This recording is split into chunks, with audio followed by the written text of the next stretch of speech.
Hey, what's up, guys? Welcome to another episode of Pat Taste Performance. We are live in the garage. It is Happy Saturday. It is the Christmas Crunch.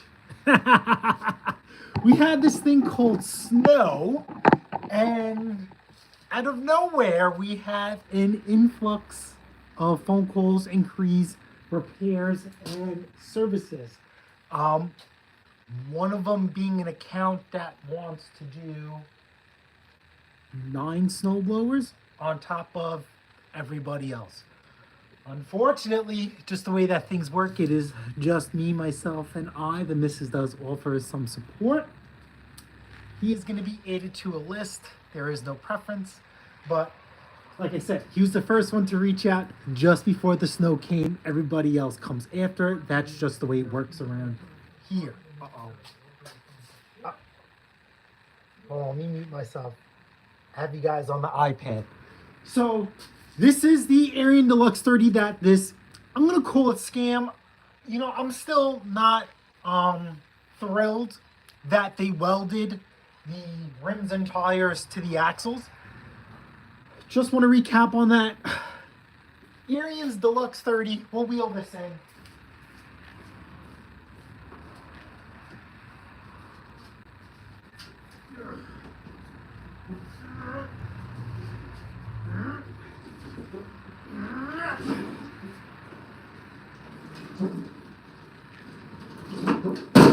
Close the garage.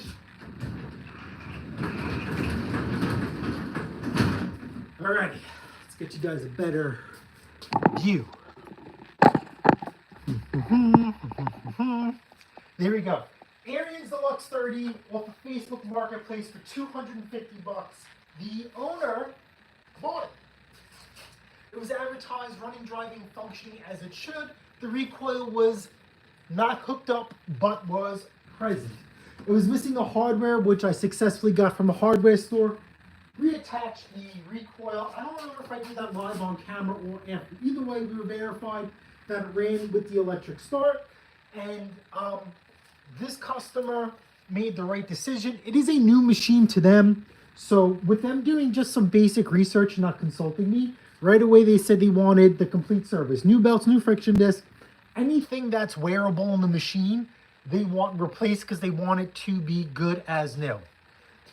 With the wheels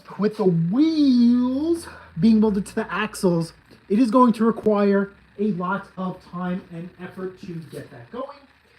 We also found a few of the things that were wrong with the machine, which we are going to tackle today. So, as you can see, we have to blow some snow off of this thing. It's a little chilly in here. Let me just make sure the heat's on. You know, just get the chill out, you know? No, it's not. It is a whopping 32 degrees in the garage. I know, right? Pretty crazy. So we'll just take the chill out, and we're gonna dive into this. So what we didn't know, which we discovered later on off camera, we found out the hard way. Even though the machine runs fantastic, the carburetor leaks. So we woke up in the middle of the night to a very smelly house. Shut off the gas, pushed the machine out, cleaned up the mess in the garage it left, and we're going to tackle that too. I'm not sure if I'm going to do that live on camera because it is gas. We'd have to go outside, and I'm not sure if I want to take you that way, but we're going to go about the core foundations of this machine that we covered on camera. First things first, friction disc. Oh, here, I'll bring them up closer. Well, yeah. Friction disc. This thing has the triple belt upgrade on it, so you got 3 belts to replace. The headlight does not work. The bulb it's shot. So we got new bulb for it and a new chute control cable. Remember, this thing doesn't. No, that's the chute. This thing doesn't work. It doesn't go all the way. Excuse me. Remember that the cable was snapped and they made a hooly-gooly repair. Yes, the repair is viable, but does not give the machine the full chute control. This is as high it's going to go. This thing can go significantly higher. So let's start with the easy stuff. We're going to go to snowblower yoga. Lift with your legs and not with your back. And we're gonna go to the side. So we'll start up top here. Should have done this off camera. We're gonna start with the chute control cable. You guys could see, oh, I don't need my earplugs in. I had the compressor running before. Okay, so right in here, you have a chute control cable. Here is the better part of it being messed up. I think I found that we can zoom on here. So there we go. So let's see. Nope, okay. Hold on. We're learning. Right there. So this should just be simple enough where we pull this out and that will free up that end of the cable. Now the reason why we're doing this as well, you need to open up the bottom of the machine and get all internal in it. So this will go here. Oh no, we gotta bend this. Honestly, this is not a bad field repair. I'm impressed. I'm impressed. Okay, there's that. All right, let's get this out. I should have sprayed this with some rust bust. You know, because that cable ain't looking too hot. Just need to crack those nuts. Okay. And we're gonna start this cable going. With this cable is supplied by Mrs. Pate's Performance. Thank you so much. This is actually a cable that we sell. After this video or live is done, we will put a link in the description where you guys can purchase this. Keep her busy and out of my hair and support the channel. We really appreciate that.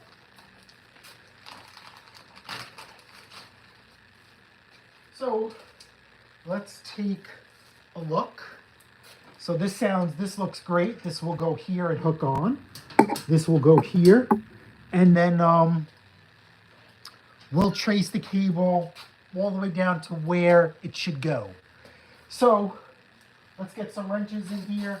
Let's pop this thing off and call it. Let's get the flow moving. So we'll pop this. Just gotta get this out, and we're out. Fantastic. This cable is adjustable, so let's try and roughly match this one. Even though this one broke, let's match it anyway, so at least we have a good starting point. Now the reason why, even though this cable broke, I want to start at a good starting point is, remember, this machine was neglected. This is snowblower abuse. This machine was left outside to, I'm not going to use the D word, die. But it just wasn't properly cared for. So let's get some anti-seize in here. Just a little. Okay. This is something that I like to do. And you don't have to do this, but this is just something I like to do. So what we're doing here now is we're just working the anti-seize into all of these threads and getting it on me. This is not for the faint-hearted. This stuff gets everywhere, but this is something that I'm willing to do for the customer and the longevity of the machine. Because guess what happens, right? Remember, we use these snowblowers in the worst conditions possible. So when we need to make some adjustments later on, our cable doesn't look like this. So, see how rusty and crusty it is? This anti-seize will prevent rust and corrosion to a certain extent, and hopefully the next time we have to adjust it, it's not going to be a big ordeal. Now I know you guys are probably thinking of it. Do you adjust cables as preventative maintenance? I do not. I only adjust cables on an as needed basis. If everything works as it should, within reason, it's not going to be touched. That's just my mantra. If you guys have if you guys have something different to say, you're due. You know, I'm all open ears to it. This is, I'm opening to learn. I am the jack of all trades, I guess you would say, and master of none. Self-taught. This is for entertainment purposes only.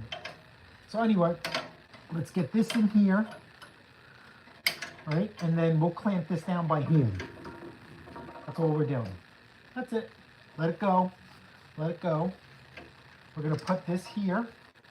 Now, what I want to do is I want to check and see. Okay, so if we look at other parts of the machine, right, because this is missing, you get little hints. Can you guys see that? Let me blow you up on the iPad. Hold on, I'm looking at the iPad while filming you guys. Rex, you're in a big trouble. I know. Shh, shh, shh, shh, shh, shh. So we're gonna go around and we're gonna zoom right there. Okay, if you guys look right here. No, no. Come on. Can you guys see that? No? Okay, okay, up, up, up. Over. All right, anyway, inside here somewhere, you guys can see this. There is a washer and a clip. So we know that we need to mimic that washer and clip right there. So let's go to our washer stash and our clip stash so we could get this going. Oh, I actually have a washer laid out here from something else. So we will go, come on, Daddy, come on. We will put that right here. See, this seems like weird. Why is this? Okay, hold on one second.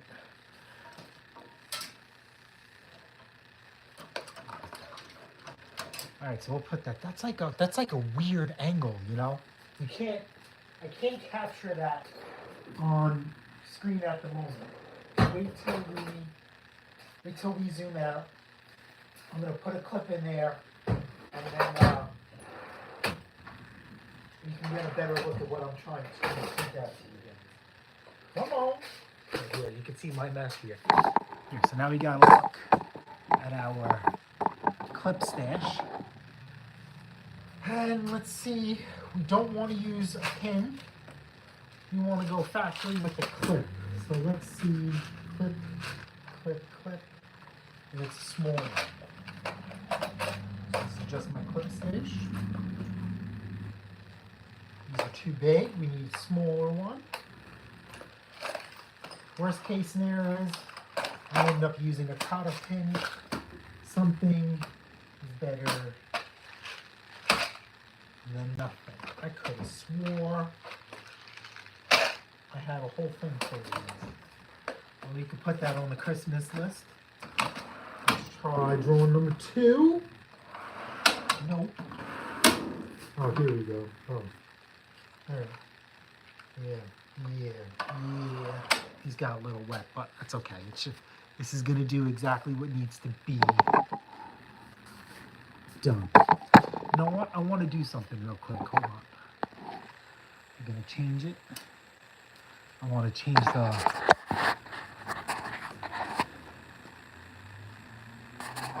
Here we go. Like this.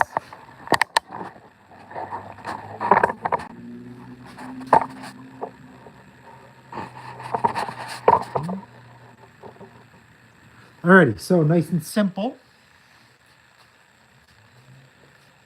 Now we know that this is going to be locked into place. There's no rhyme or reason going from the top to the bottom, but we know this is locked in place. Now,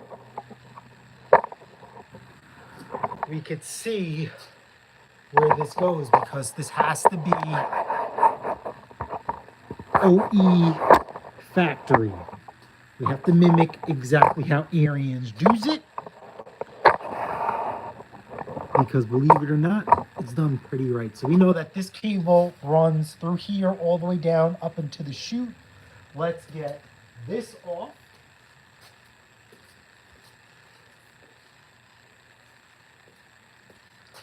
We'll hit it with some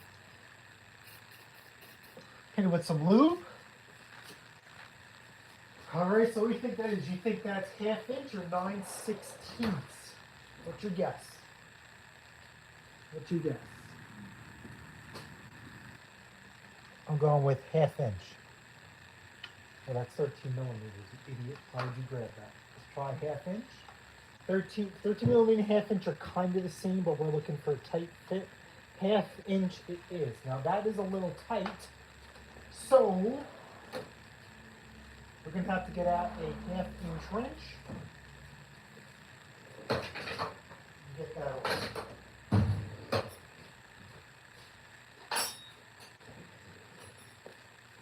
Alrighty, so here we are, lefty, loosey, righty, tighty.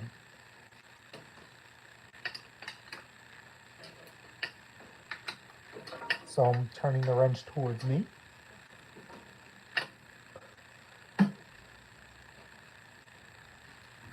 Nice and simple. Get that nut off, put that someplace safe where you can't lose it. Pop open this little, that's a lock washer. And now we have this cable clamp. So let's undo the cable clamp. We'll get this out of the way. And we will slide the new one on here into the cable clamp. That clicks in. Just because I am that person, what do you think is coming? Anti-seize.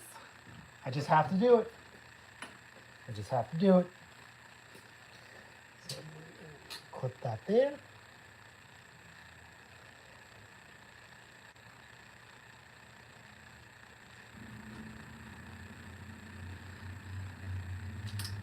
Nope, nope, nope, nope, nope. Try not to drop anything.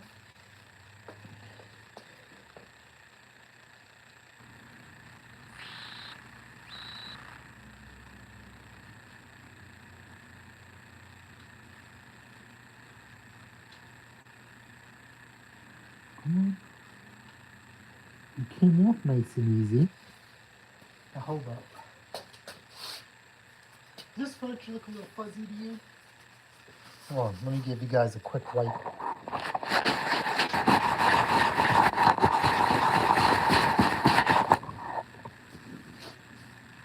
Better. Alrighty, so let's start this by hand.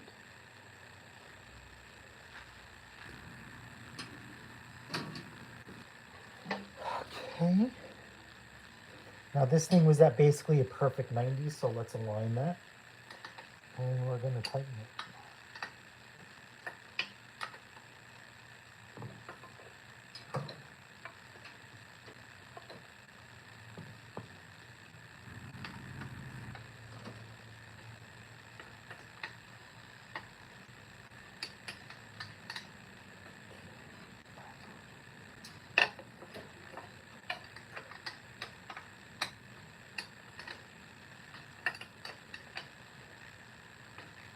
Okay, nice and tight. Now, more snowblower yoga.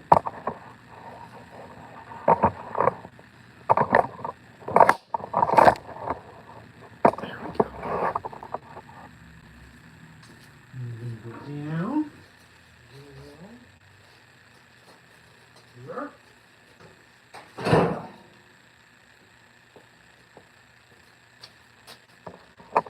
And here we are, right here. We're going to focus on this part right here. This is where the broken cable does and goes. So let's get a pair of pliers and we'll give it a squeeze. There's going to be some nubs right here.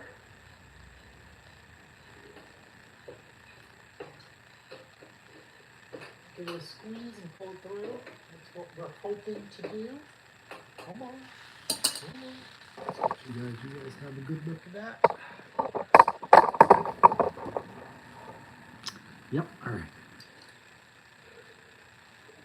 There we go, that's one. And there we go, two. So now we're just gonna swiggle this out of the way. Boom. And now we replace it with our cable. We'll wrap that up. That hooks into here.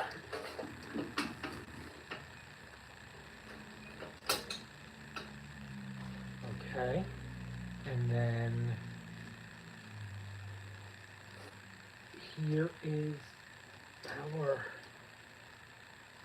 grippy part right here. We'll click that in, and then we will put this over to protect it. Okay, now let's confirm that we actually have full motion. You can already tell the difference already, how it's showing full range compared to before where it wasn't. So remember, it was fully tilted, it wasn't. Yeah. Remember, it was bent down all the way, it wouldn't go all the way up. So we're going to put this at max height.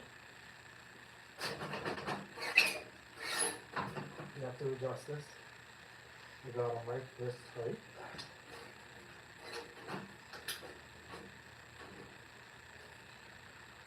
Okay, now we're going to go all the way down.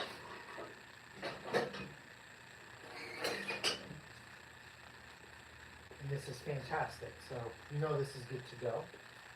And then we're going to let it go all the way up.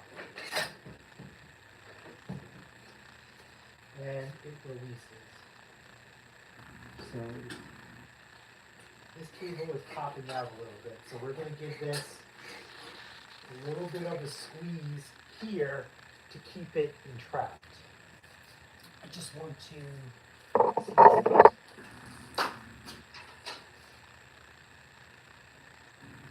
Yep, all right, so let's give this a little bit of a squeeze. And we'll entrap this in for good. And then we will lock in that adjustment.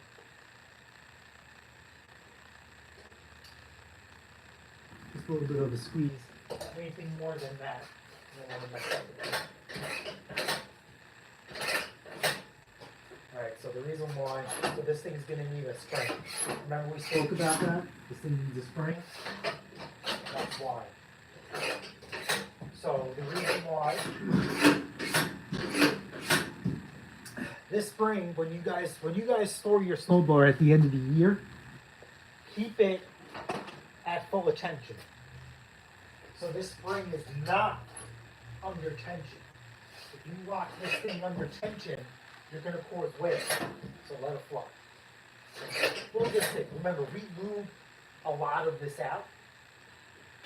So, all right, it's getting better. It's getting better. I just want to give this one more good squeeze.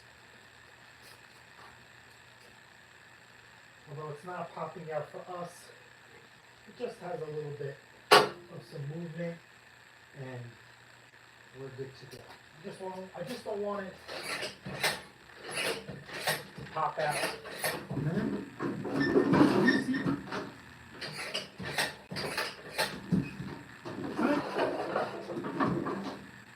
See how it's not binding up?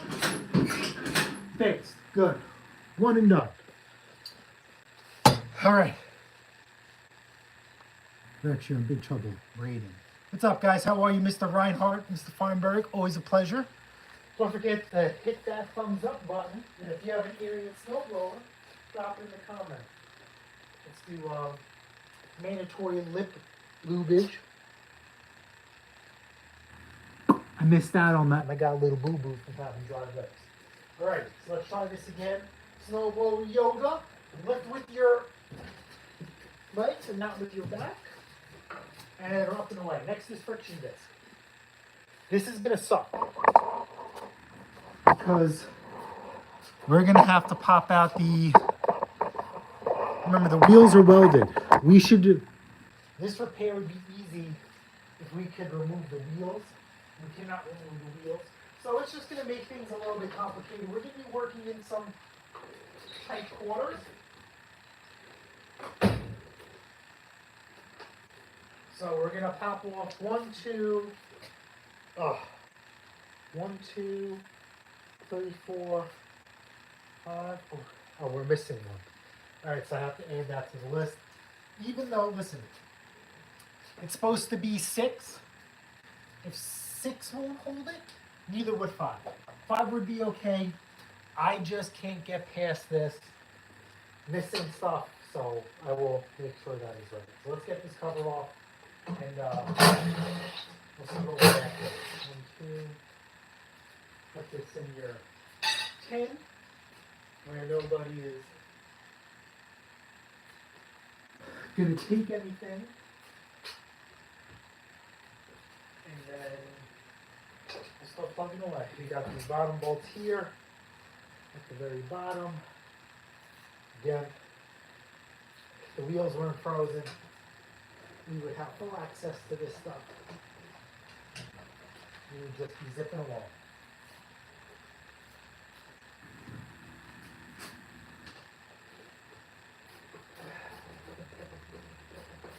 Just get a little bit of extra wrist action because we can't stick our fancy auto ratchet in there and do all the hard work for us.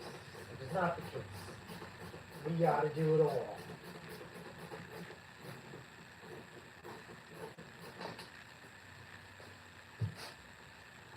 Now, over there.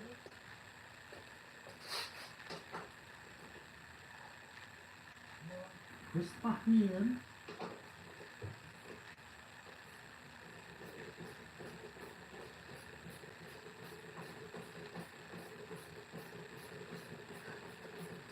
I'm blocking you. I'm blocking you. These mechanical instruments, you know that.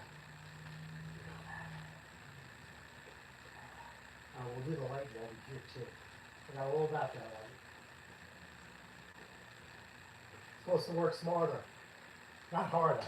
So multiple snowball yogas, it's not going to happen.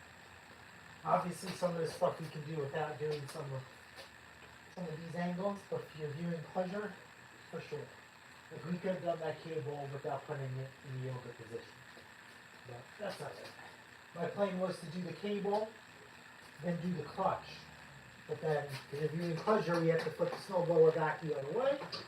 And I didn't want to break up the video in the sense of let's do the clutch while it's up, and then we'll circle back to the cable later on. Alright. Let's roll. Cover off. And then here comes the pain. Here comes the pain.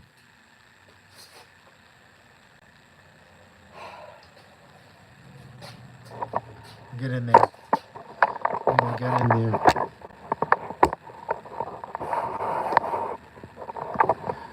Inside here is this axle.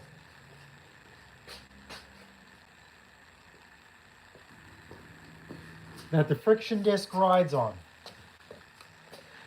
We need to get this axle out of the way so there's enough space to slide the friction wheel off and we could put the new one on. So let's also take a keynote we have. This just bolts on. So we're going to put this into a different gear. Let's bring it all the way.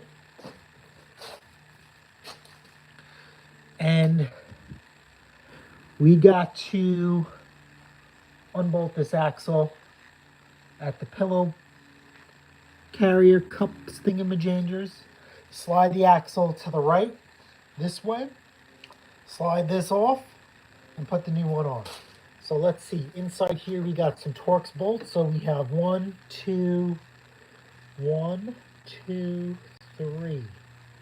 So we got 3 Torx bolts. We'll back that out, and then we will work our way onto the clutch. Let's see what size do you think these are. So,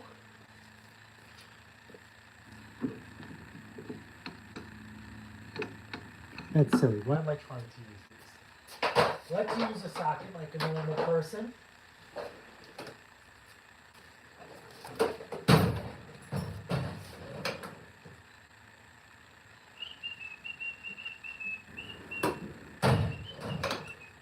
Off camera, I am looking for the correct size. And we're just going to test these out. All right, that has a little bit of a play. This is a T50. No, T30. So, is there a T35? I don't know torques off the back of my hands like that.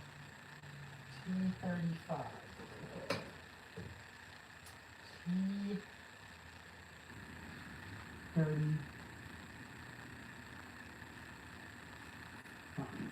T27 is popular. But why would that?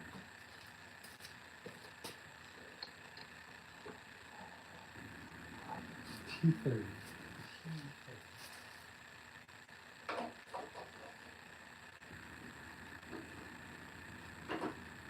I want that to be nice and tight.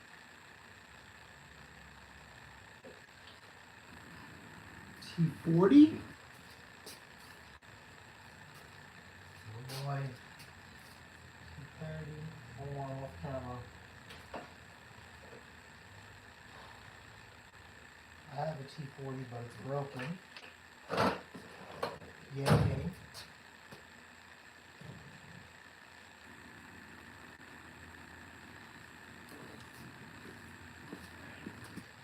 Okay, so let's just.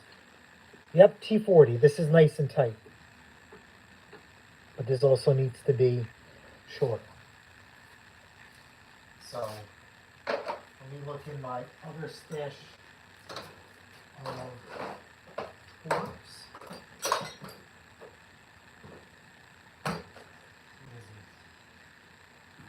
It's T50. Here, we'll do the toolbox again.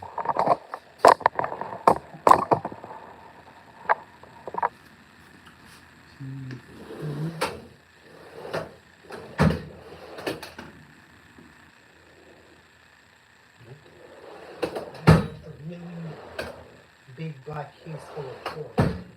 Do I remember where I put it? No, just remember. Is it this one? Nope. No, this is not the kit I'm looking for, but let's see if there's a T40. T40. Yes, it is. Perfect. T40, we're going to go inside here. Remember, lefty loosey, righty tighty.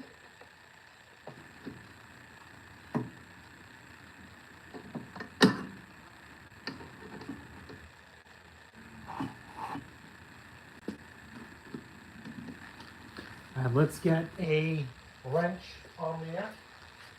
So that wrench is going to hold the axle so we can spin it. Spin it, so it can't spin.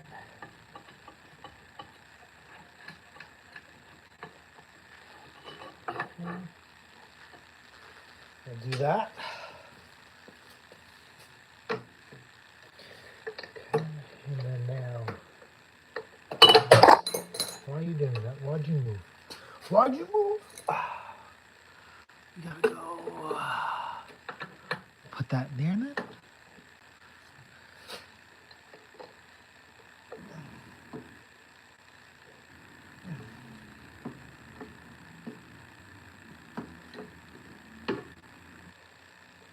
There we go. We'll clamp that down.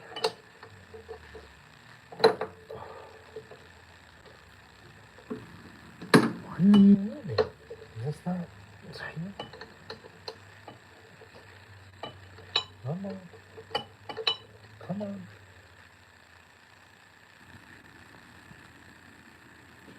Just gotta adjust that ratchet. A couple of clicks.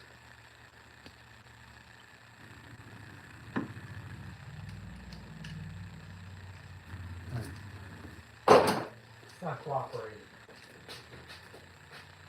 Let's get this little guy in here. The fine tooth. We're going to put pressure to go up. Why are you moving?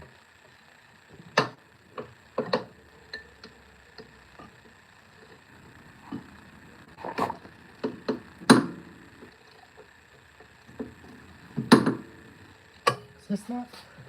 It's not gripping. That's why. Okay. And let's see if this is enough now. Let's see if we have the right. There we go. It's right. There we go. Just had to clamp that. Just adjust the size on the adjustable wrench. This one's loose. Pop this one loose. There's only 3. Or if we have to, we'll just reset this there. We'll break all these free.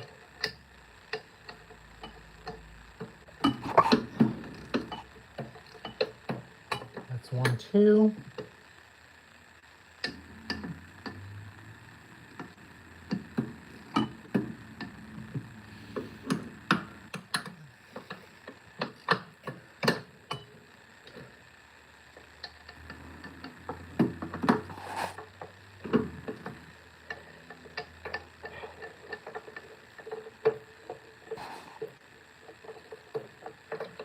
That's free.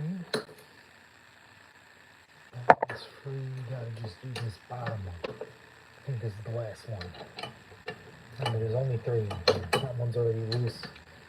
So why did we skip one? Am I skipping the wrong one? Skipping the wrong one.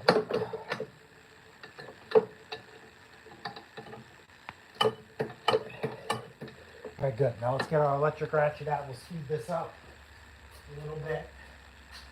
And get that in there.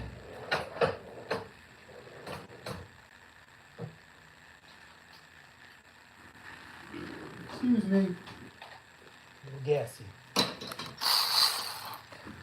All right, here we go. 1,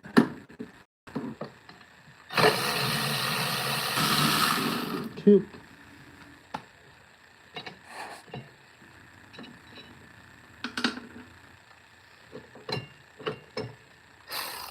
Come on, get that out of the way. And 3. Right, so we're loose. Okay, now we need to undo this pillow bearing. It's hard to see,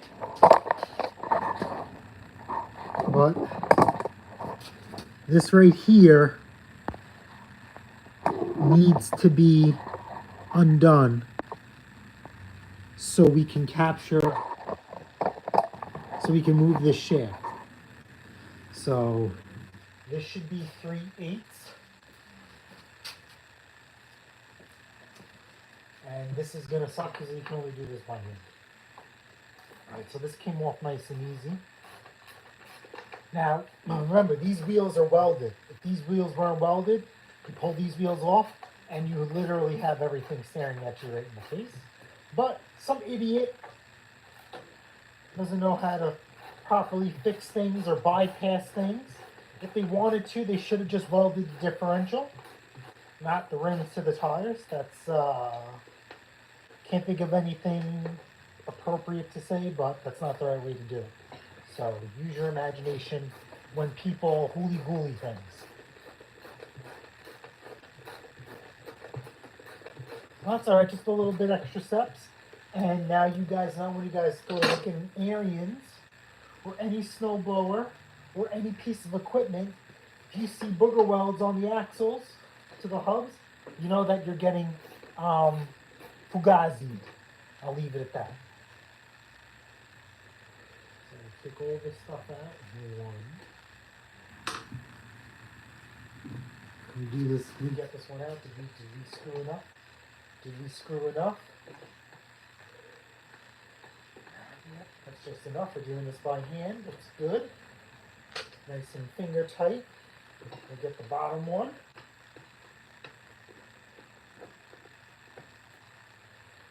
Okay, that's fantastic. I just want to put these bolts in an appropriate spot so we don't get lost. Okay, so now this pillow shaft comes out. Here's the bearing. That's all it is, just a little holder. And this bearing should slide right out. But if it doesn't come out, it's not a big deal. Now, what we did to one side, excuse me, we must do to the other. We need to free up this side's pillow bearing, and we gotta do the same thing. And because this wheel's a little bit tighter to the axle, we're working with even less room.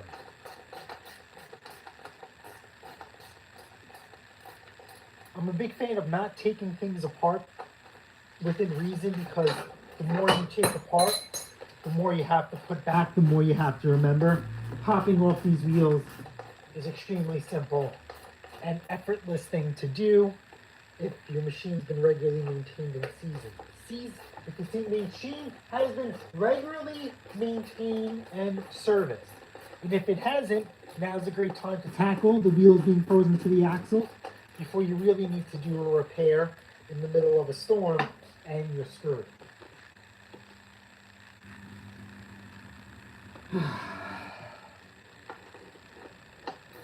I think when the summertime comes, I know that they said that they offered that they didn't want to get this fixed. I think maybe because you guys wanted me to see me fix this within reason, you know, I'll see if they're comfortable, no charge, just for your entertainment. See if we can make something happen with these axles. Remember, these axle shafts are about, I think, like $700-800 we priced them out. If I can't salvage these and make them work. I honestly told them that after this machine is done, that they should try and fix it and recoup their money and find something else. They had no interest in that.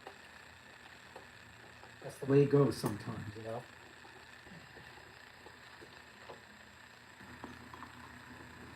Alright, so let's get this and let's get these bolts away. Alright, now we gotta get these bearings off, because we need to push the axle this way. So,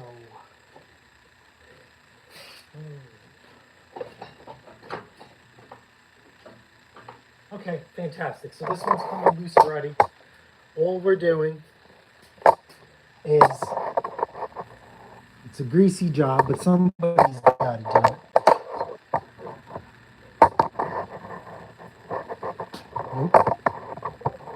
Nope. Kind of. There we go, right there. I know it's not going to be zoomed in that right spot. So what I'm doing is I'm just grabbing the shaft by hand and I'm jerking it back. And it should be popping off. This, man. Come on. Yep, it's off. Okay. So this is a sealed bearing. It doesn't matter which way it goes. Don't drop it. This is a great time to do new bearings, but let's just give this a spin. This bearing is fine. But while you're in here, you might as well. All right, so now I'll bring you back around to the shaft. And this is going to be like a moment of truth. We're going to slide this shaft towards the passenger side and hope, what are we hitting?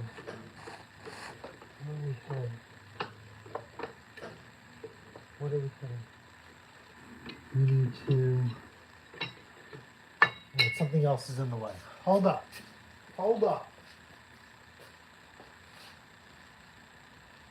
Something else is hitting.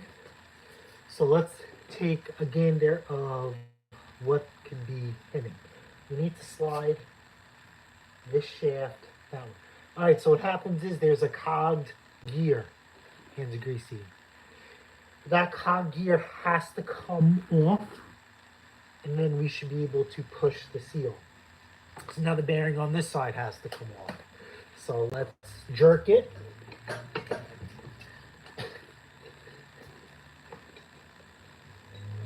Oh, come on, bearing.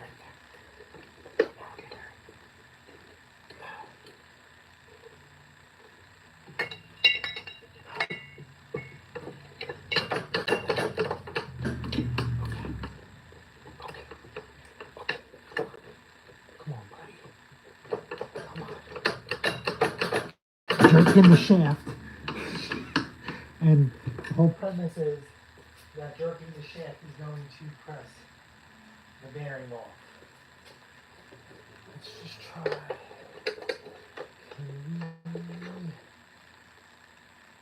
Just gonna put a wrench in here for extra space.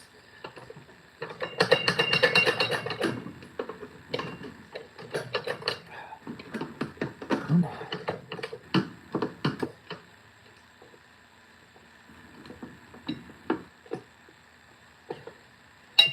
Stopping the shaft.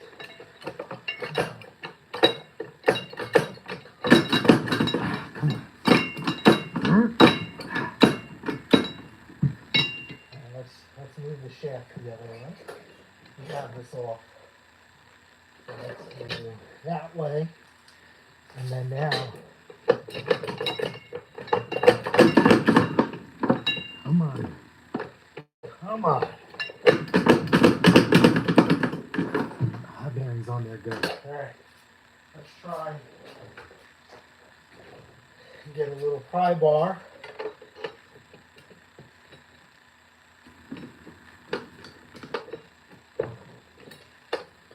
Okay, and let's just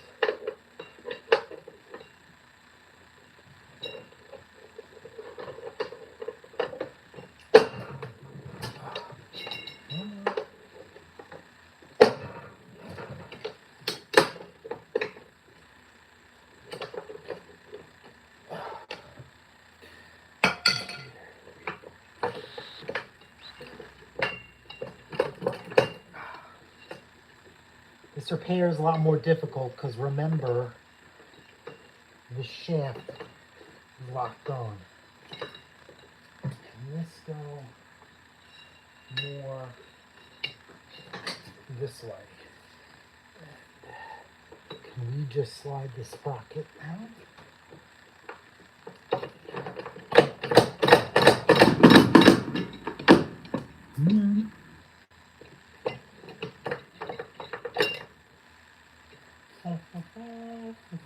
Alright, let's do wrench in here for even pressing, and then pry bar. We'll do the pry bar method again. Now my hand's all greasy and gross. We have the wheels off. This would be so much easier. Now somebody welded them on because they're intact, bearing off. All right, let's just make sure we didn't damage it. I'll give it a spin. No, not damaged. Good to go. Put that bearing there. Same side as the other side. It is sealed. All right, so now we can enough jerking the shaft. Wrong channel for that. And now we need to get this gear out, and then this shaft can be free.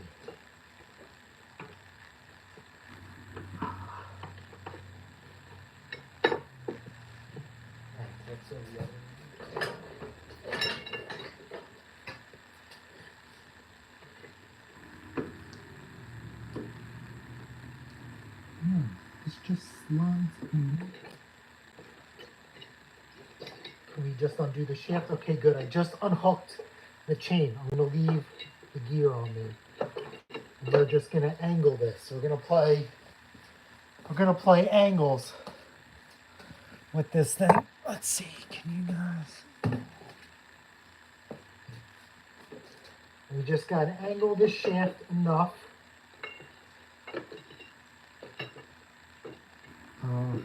Here, we're gonna pull the sprocket off in here. Let's get that sprocket off, because then the shaft should be able to pass through the right side. Come on.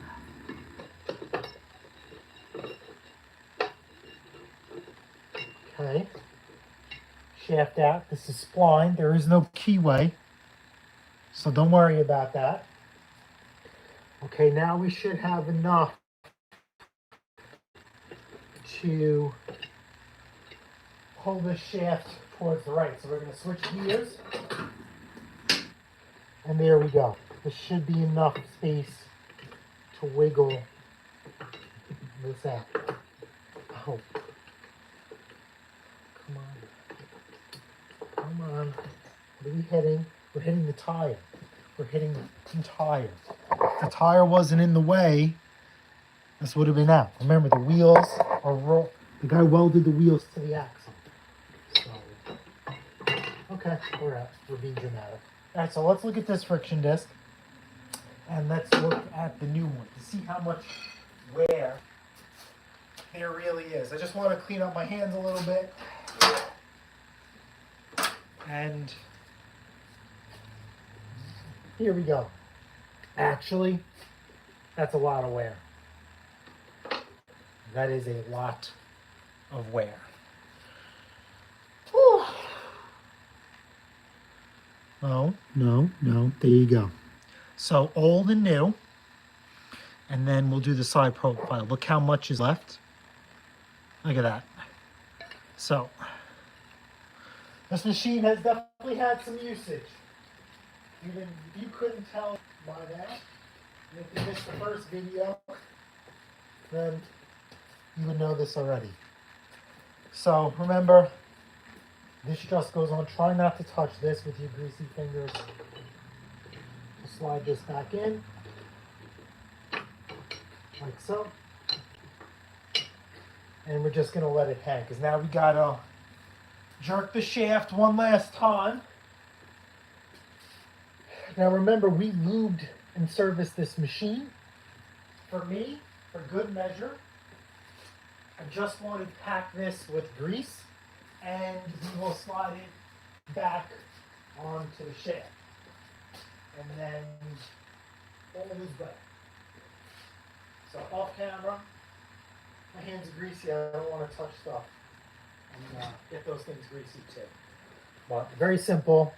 We're just gonna pack this with grease. It doesn't matter what grease you use. Grease is grease. Please, it's just a snowblower. Try not to complicate things. All right, so we're gonna have to shift gears one last time. The reason why we're shifting gears is we're moving everything so we have better accessibility, and we could manipulate the shaft to do things and go in places that we wanted to go before. So here we go. So now the shaft goes on, splined. Line it up with the splines. Fantastic. You don't want to remember that the chain, I know this is probably a very bad camera angle, but use your imagination. I'm telling you, my hands are covered in grease. They're covered in grease. I wouldn't even know how to get a good angle on this anyway. We're low budget here.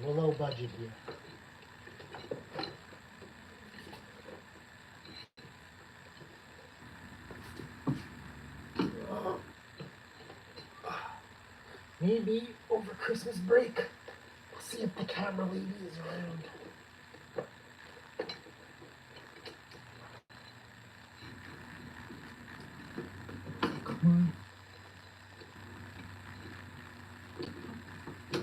Let's try this. Let's undo the sprocket, put it in the chain, And then feed the shaft into this rocket.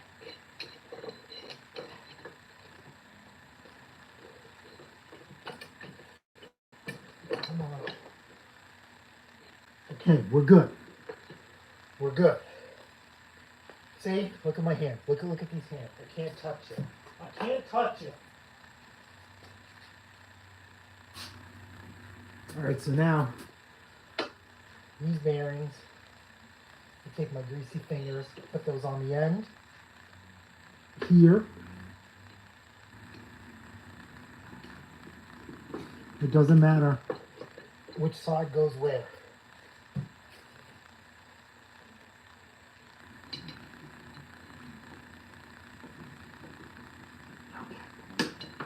Okay, bearing in.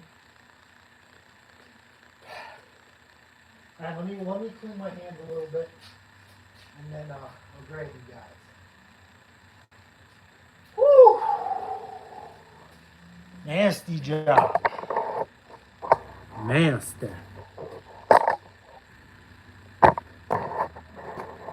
you guys have a good view. We'll start with the right side first, and then we will. What are we looking at? That's the starter. No. Okay, there we go. That's what we're looking for. That's the bearing. So now let's get our cup, the 3 screws.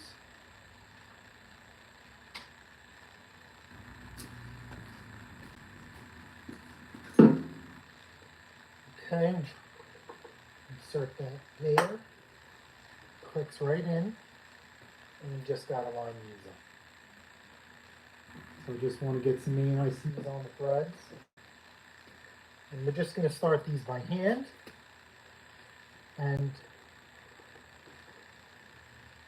we're not gonna tighten these right away. Just get this started.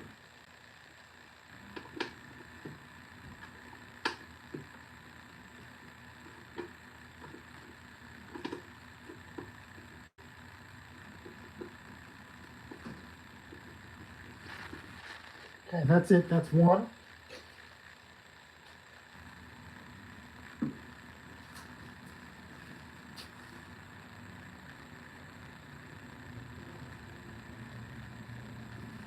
Whew. Oh man, this is working in tight quarters here. 2.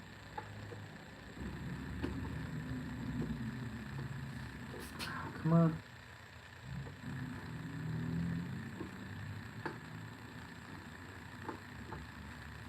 2. And it's like you have to do all these crazy motions to just get a freaking bolt in. Oh my God.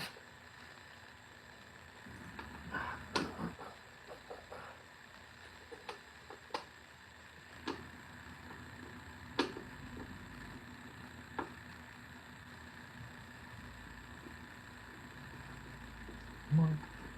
Literally 2 fingers in here.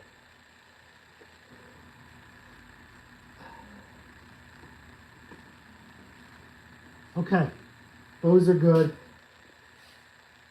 Let me go grab a rag and I'll grab you guys and we'll go to the other side. Because what you do to one side, you have to do to the other.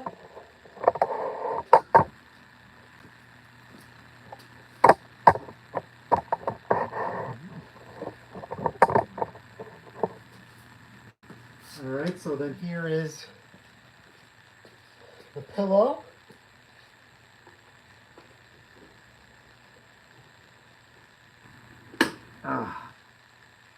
There's that. Snap that into place.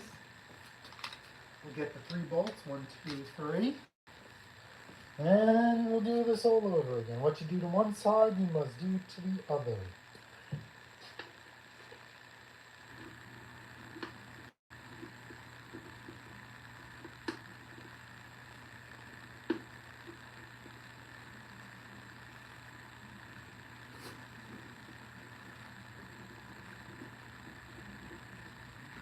One.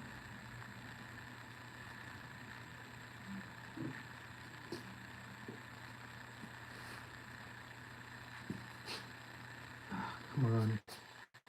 Here we go again. Funky position. Oh.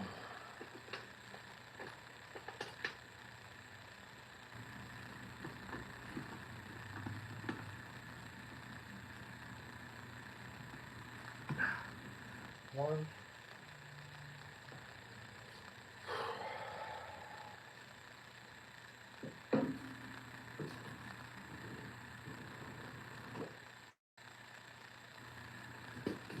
On the bottom.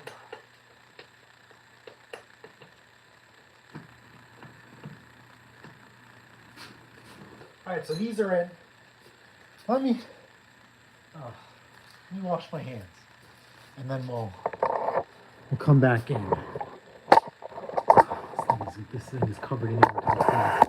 You know when you use anti-seize, right? That crap gets everywhere, and that's exactly where we're at.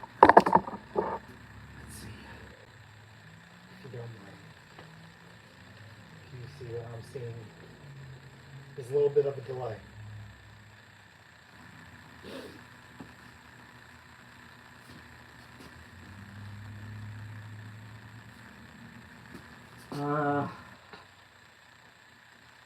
Yeah, let's tighten those down real quick, and then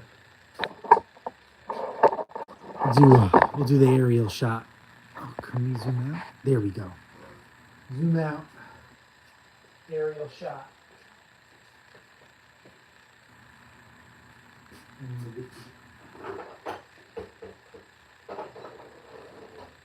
So that's quartz.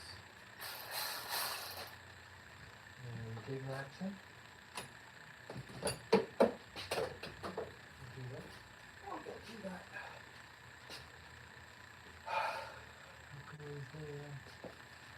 That goes there. Great. We're gonna lock this down.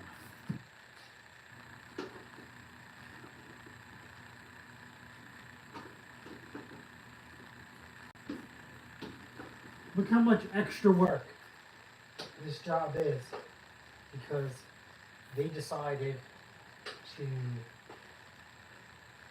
not fix something and just bypass everything. It's really frustrating to me. It really, really is. Righty tighty, lefty loosey. So it looks good. And then we just do these by hand, I guess, and then the final push, we'll do the ratchet on that turn.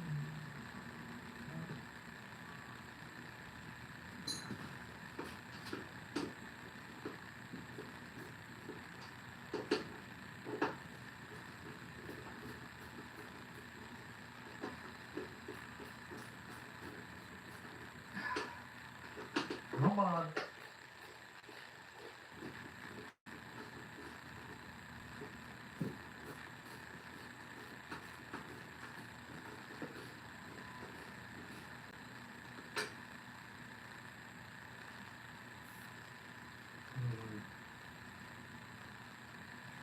The fingers got in the way and flipped the direction of the ratchet. So when you're trying to put pressure on it, so the socket doesn't spin while you stroke it the other way. You'll get it. When you do a job like this, hopefully. Hopefully you won't. Hopefully you won't. This is pretty frustrating.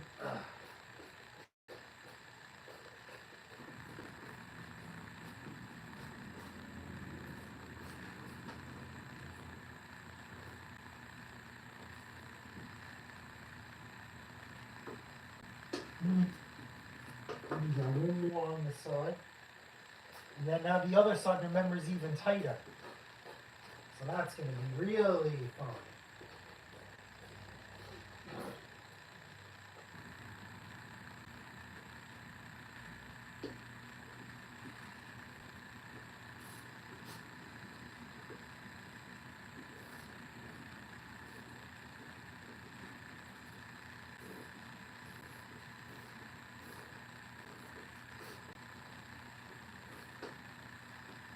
Okay, here we go.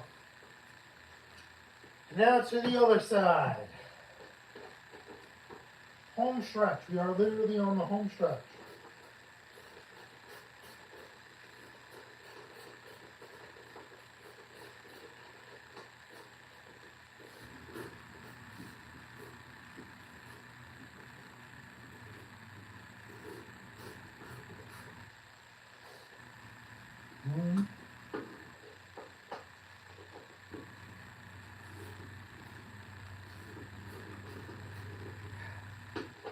Now imagine quoting book time on something like this. No book time right out the window.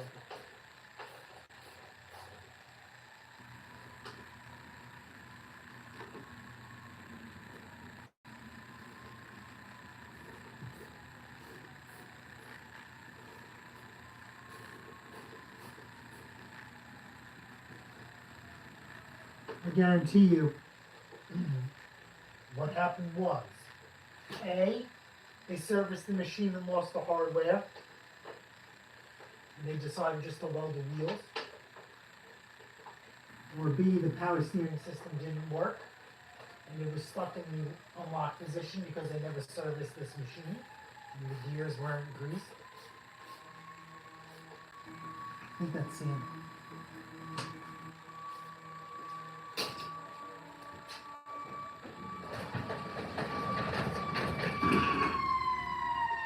That's Santa, Marvin. It's Santa. It's Santa. Santa. It's Santa. It should be Santa. Should be Santa. Do we miss everybody? Usually have Santa come around here. Do we miss them? It's green lawn.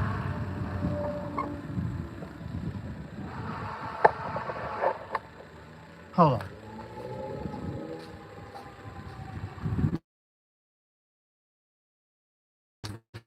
Fake Santa.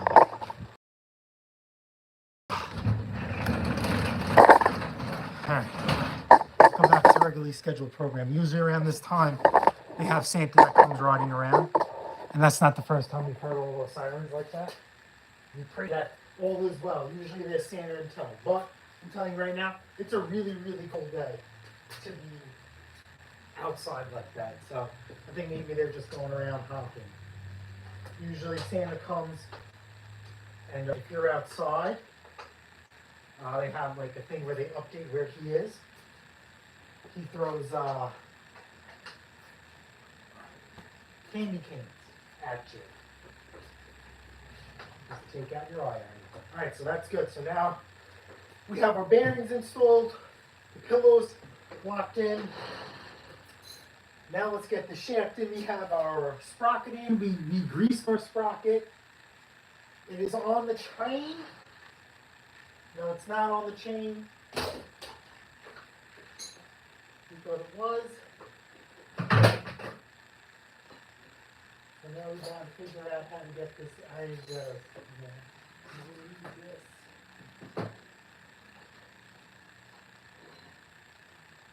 Did we put this on?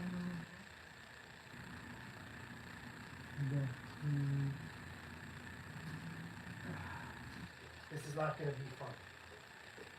I don't want to curse. Let's see if we can get this a good. Let's see if we can get this a good angle for you guys. I thought I had that in there.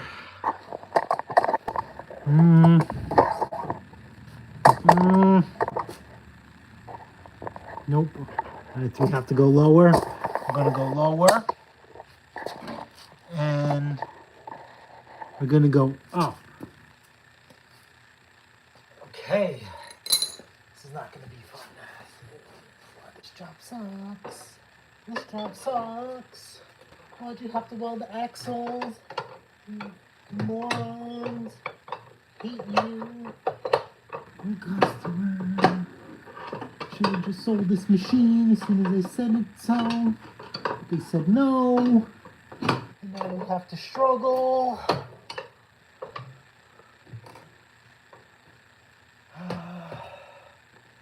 This is Let's pop this.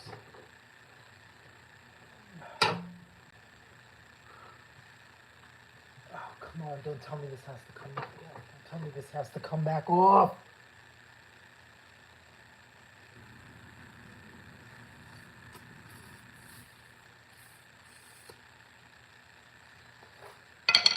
Let me collect my thoughts real quick. If we... Oh, this is really tight. So it's not like we could pop the chain off here.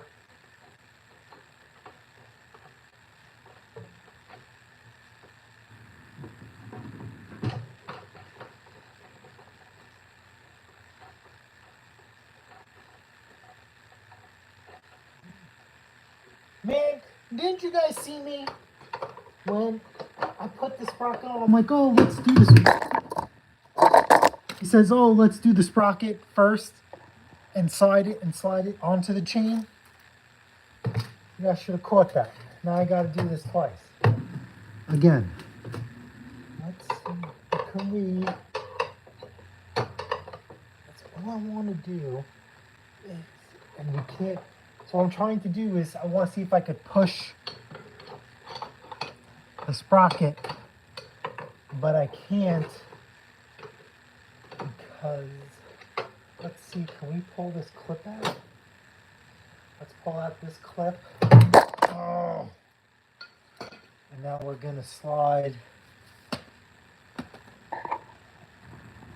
this over.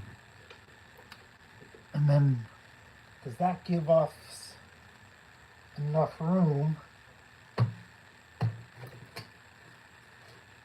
to shimmy the sprocket over? Oh, no. No, it does not. Does this even give us enough room to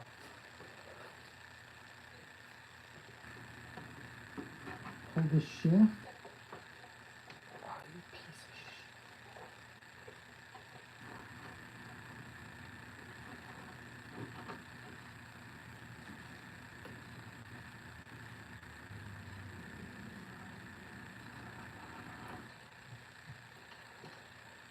I really don't want to undo this roll pin because then we could slide everything. I think we're just delaying the inevitable, and that all the work that I just did has to come apart.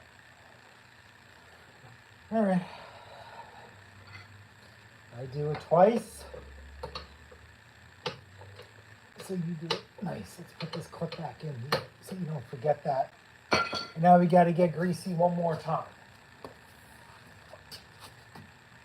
Got a lot of nice words I don't want to share with you guys right now. So we'll do that again. That was a great time to take a pee break or something. Because we're going to have to do this all over again. Let's see. Is that a good deal? I'll tilt you guys up.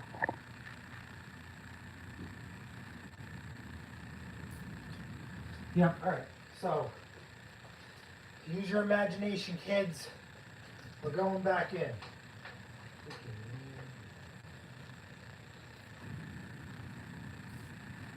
Let me just wash my hands. You wouldn't have to worry about this stuff if we had free access to everything. But we don't. We're working with what we got. And this is why you throw book time out the garbage. Out the window. Out the window.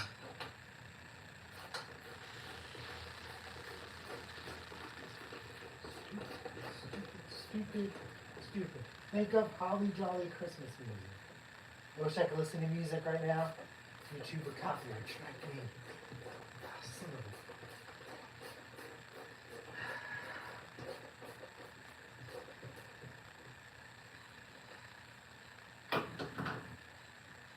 Nothing like doing things over 5 times.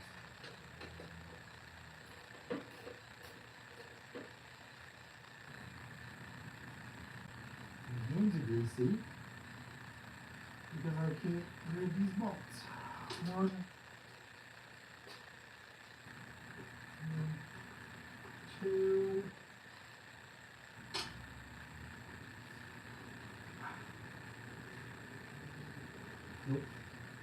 Nope. Some more.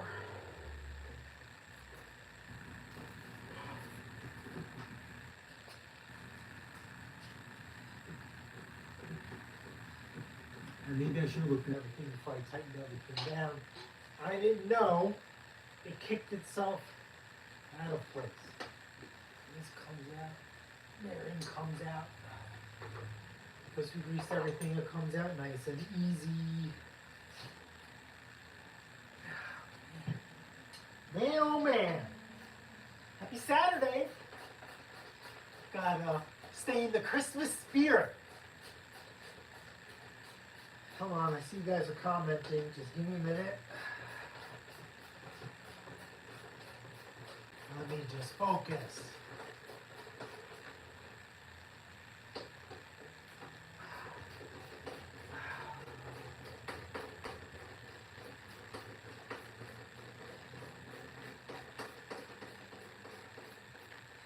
Oh yeah, so I do have a longer format video on a different Ariens.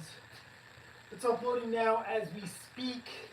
There's another pain in the you-know-what machine. It's not that it was us or the machine. It's coming to the reality that machines of this generation are getting a little bit older.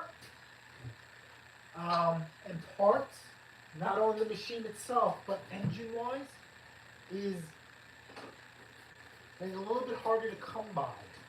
And if it wasn't for the second-hand market, the snowblower in this up and coming video would have never been fixed. It was physically impossible. And you know, the missus orders all the parts. She was doing everything right. It's just that even though she found the right part number, we tried multiple sources, even the dealer, they were giving us the wrong part. We had to go second hand, unfortunately. Right. This side out. This side out. The bearing comes out nice and easy. And we'll get the sprocket on. Let's try this one last time.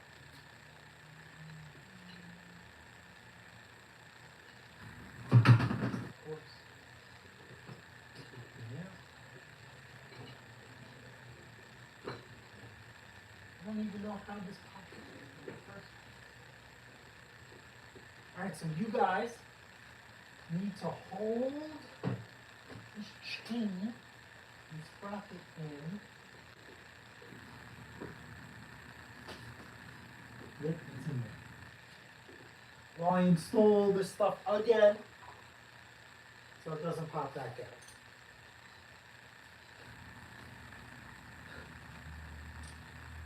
Son of a biscuit. Son of a biscuit.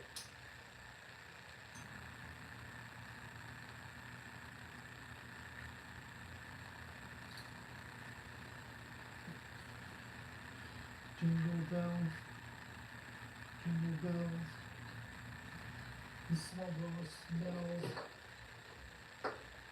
Hack jobs ruined my day. Oh, what fun it is to do the same repair. It should take 20 minutes, it'll take me all day.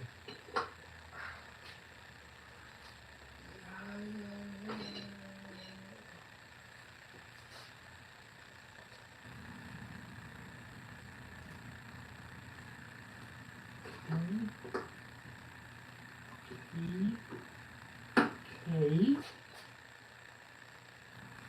Are we in the show? This sprocket's spin. So we don't have issues. Let's make sure. I want to do this 3 times. The more we spend on this time, my sanity goes the other way. Hey, hey. What's up, Tommy? How are you? Thanks for the show. You're welcome, Mr. Scott. Hopefully, I wish this went a little bit smoother, but we're working with what we have. Do we all know what he's fit? Cuffy! What's up, man? How are you? So, Cuffy, hope you are doing well. Um, just takes a lot for someone like Cuffy to be here. Just keep him in your thoughts and prayers, and I'll keep it at that. If he wants to type a few things in the comments, that is his own. So Cuffy, to bring this up to speed, we have an Ariens Deluxe 30 that we did a live repair on, I would say maybe a week or two ago. They purchased this snowblower off of Facebook Marketplace for $250. The recoil was not attached to the engine, but they used the electric start to run. So they brought it to me, and they wanted this machine to run, like, to almost be like reconditioned like new, in the sense that every wearable component they wanted replaced. So obviously a complete tune-up, new belts, and a friction disc. What makes this a little bit complicated is this machine has power steering, like a locking differential, and something happened with this machine where it didn't work, or they lost some parts, and they decided to weld the rims and tires to the axle.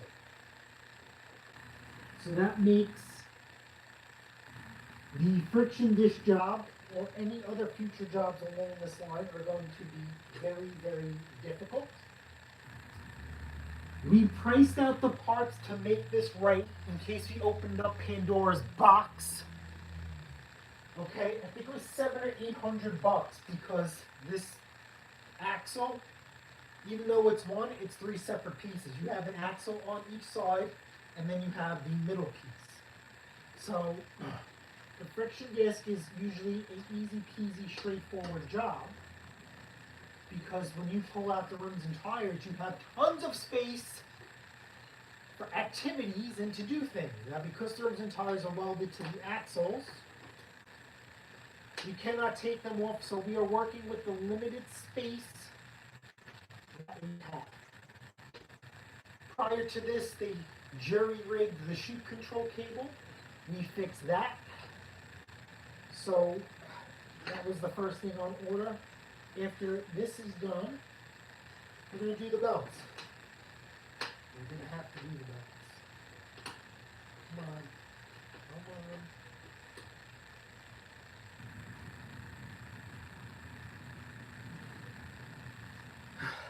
So that is this is where we're at right now. The first time we did this, I gave you guys up close photos. A better viewing angle. Now, you just have to watch me struggle to get these back in, because you guys already seen me do it once, and now I'm gonna go for the twice.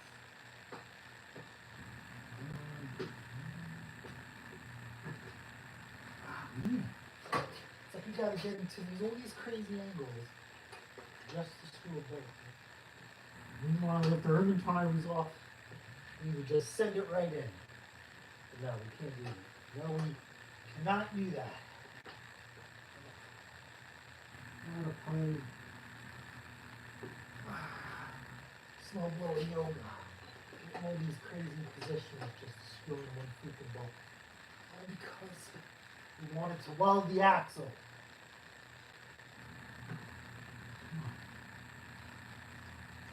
Find the hole. It's already lubed. Can't be any easier. All right, we're in. Now we're back to greasy hands. We're almost done. We're almost done. We are on the Christmas crunch. Cuffy is a fellow Long Islander. So Cuffy, we had snow. First, we had snow yesterday, which was like, just enough to like cover stuff and make stuff pretty. But shortly after everything got covered, the snow turned to rain and then washed it all the way to the point where it's almost like you would never know what happened. This is all in the same day. Today we woke up to even a little bit more snow. And it actually stuck. And the weather is cold. So it's here to stay. The plows are out, clearing the streets because, you know, it is a couple of days before Christmas. Everybody's got to shop or do whatever, and they got to keep the roads clean and safe for everybody. So it was enough to scare some people to getting their machine fixed. So right now it's the Christmas crunch because, you know, the holidays are coming, and, you know, the missus and I, we do observe and we do celebrate. So we don't have the availability to take everybody on right this minute. So we just started the list again one more time, and here we are. We have about 15 machines for service and repair, and maybe a few upgrades. So we just got to squeeze them all in a timely manner. And I know probably you guys are going to see, we're just going to probably do another live where one of them, guys, dropping off 9. So once we get those 9, we're gonna do another live like this, and we're just gonna systematically go through each machine and see where they're at. I think it's like 6 snow blowers, like 2-stage, and 3 to 4. I know it does not 9, 4 to 10, but there's a ratio of 2-stage snow blowers and single-stage snow blowers. So we got to get those going. And make sure we have enough oil purple. They don't remember how many single stages are 2-stroke, but they said that they have more 4-stroke engines than 2-stroke engines. So you got to make sure we're locked in stack because, you know, we work with limited space. Obviously, they're going to drop all 9 off at the same time, or 10, whatever. And the quicker we get them in, the quicker we get them out. So I just want to make sure we're stocked up. I know that they said that the single stages they really never touched. So he says, listen, if you want to do me a favor and help yourself, can you check the paddles for me? I told them how to check the paddles, and they said no. I'm in charge. I said, okay. I'm just trying to streamline the process. Obviously, we do sell parts, we do keep parts in stock. A lot of the stuff we don't. But if they would help me and take the initiative of saying, hey, this is what we need, then I can order the parts, or they can give me some information. They can order the parts. I don't know. Either way, we can streamline the process. They are not willing to do that, so if they have to wait, they have to wait. That's how it goes. Can't help you if you can't help me. That's how I look at it. I'll take care of it. Because it would make things a lot easier if everything was here and we could just get to work. Instead of everything getting here, looking at everything, ordering stuff, waiting it, lingo, and we're good to go. All right. All right, now let's go the other way. Wait till tomorrow, 4 degrees. Yeah. All right, so we're gonna switch gears. I'm gonna bring you guys around, I promise. Because we're gonna move the friction disc the other way. All right, let's bring you guys back in. Welcome back. Alrighty, so let's go up. And right here is this friction disc. So now we got it in. Remember, it was 3 bolts. Try not to touch this with your greasy hands. And we got to put this in there. So 1, 2, 3 got to go back in. These are the torques.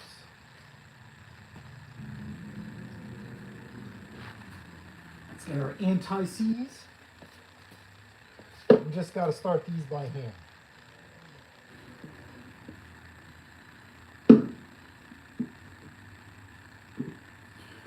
Okay, so it's just need 1. Now these all have to line up. So let's see.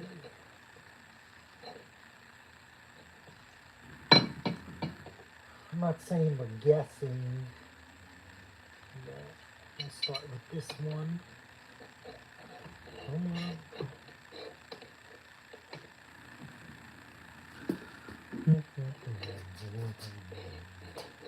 Just a fine balance. Come on.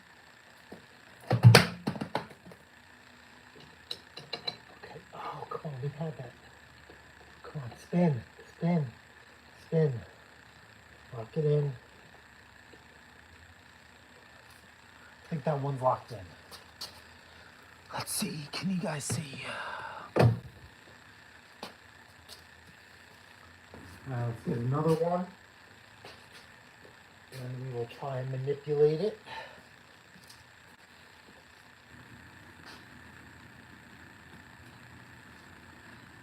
Okay, so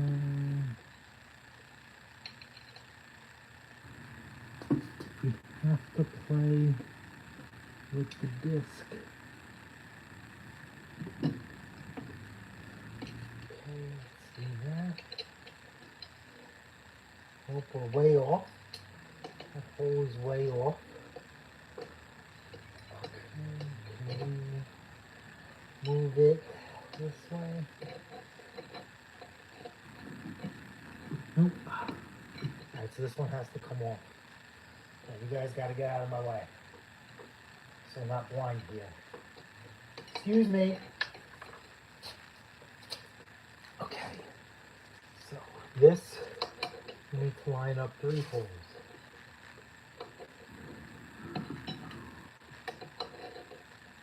One. Nope. One.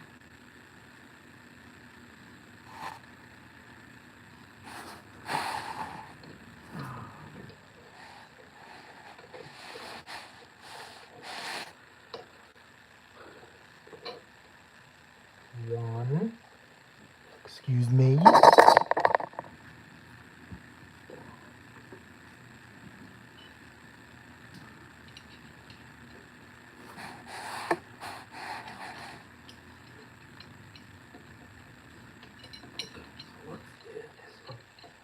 Yeah.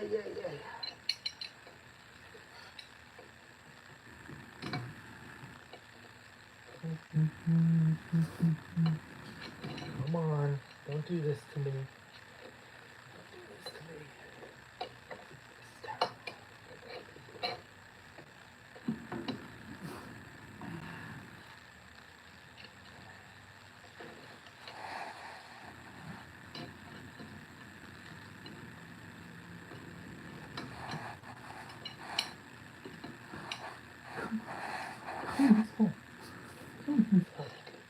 Come on, girl. I know.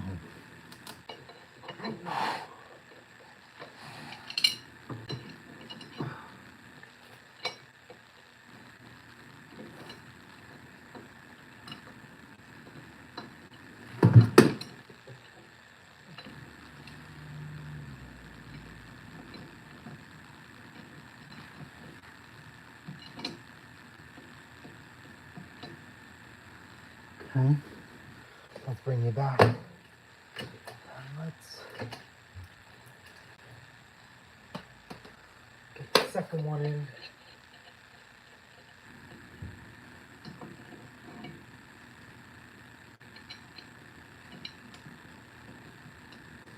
Oh, come on. Stop fighting. Why are you fighting?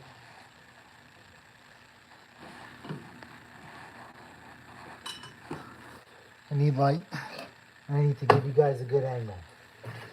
The predicament I'm in. I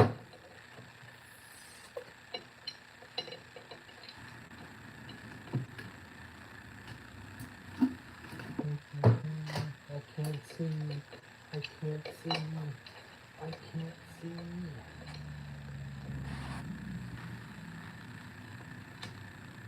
I can't see. I can't see. All the way. Let's try something else. Hold on. Different approach. Where'd we go? Where'd we go? I had that adjustable wrench for the shaft. Okay,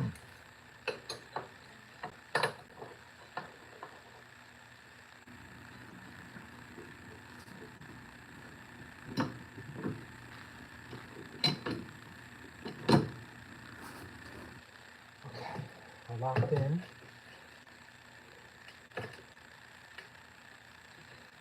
Giving some space.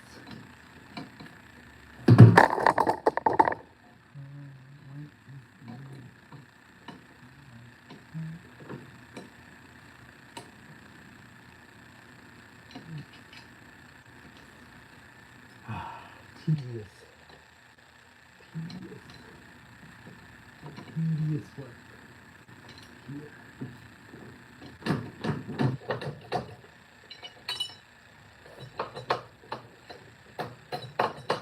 Come on, let go.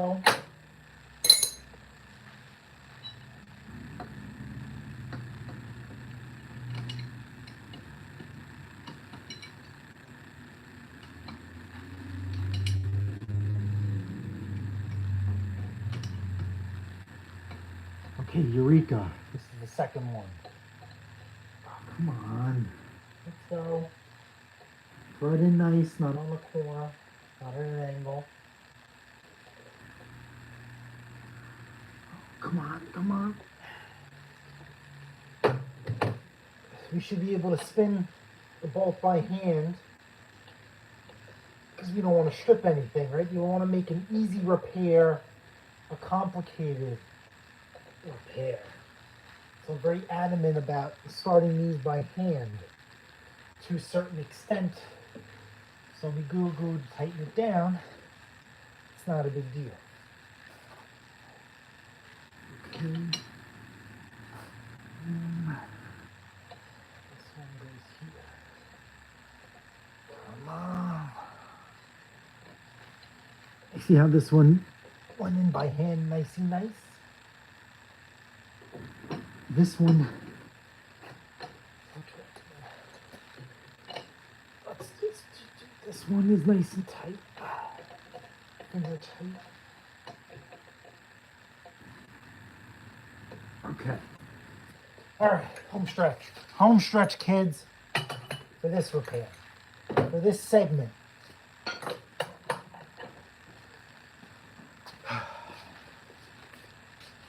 This is where it pays to be ambidextrous. Yeah. All sorts of snowblower yoga going on here. Uno. Dos.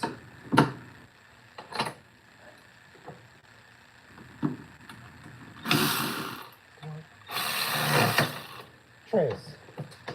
All right, now we got to check the gaps because that friction disc was really worn that we took off.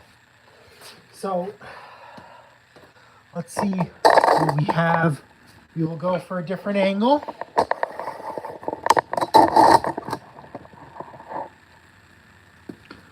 And is this in your way? Yes, it is. Different light source. Different light source.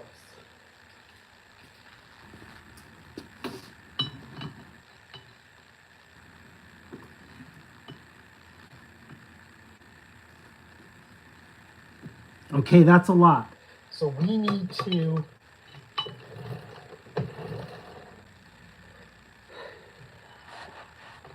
that's really close. We need to back this off. How do we? That's locked in. Is this not adjustable? All right, so this is not adjustable. The only thing you could do is adjust the cable, and the cable will bring this up higher. So let's just do a simple test. All right, let's start at the top gear. Right, we're going to start a rabbit forward. Spin. No friction. Now what we're going to do is engage. So use the lever. take the tire, it locks in, it's good. Spin it. Good. It's not rubbing or locking up. Gonna go to speed 5 forward. Same thing. Spin one way. Spin the other way. But you know we do go forwards and backwards.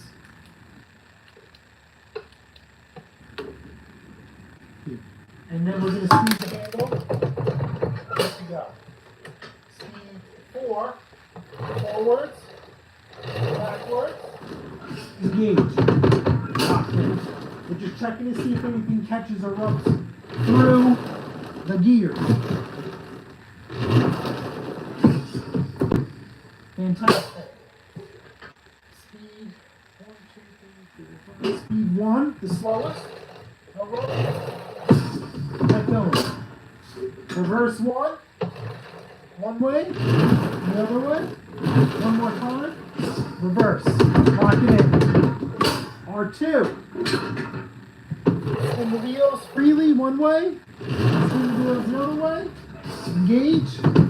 Lock it in. We are good to go.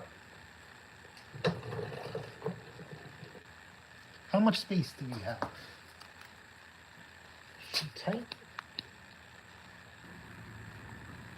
I don't know. I almost want to adjust this cable a little bit. That's for the diff.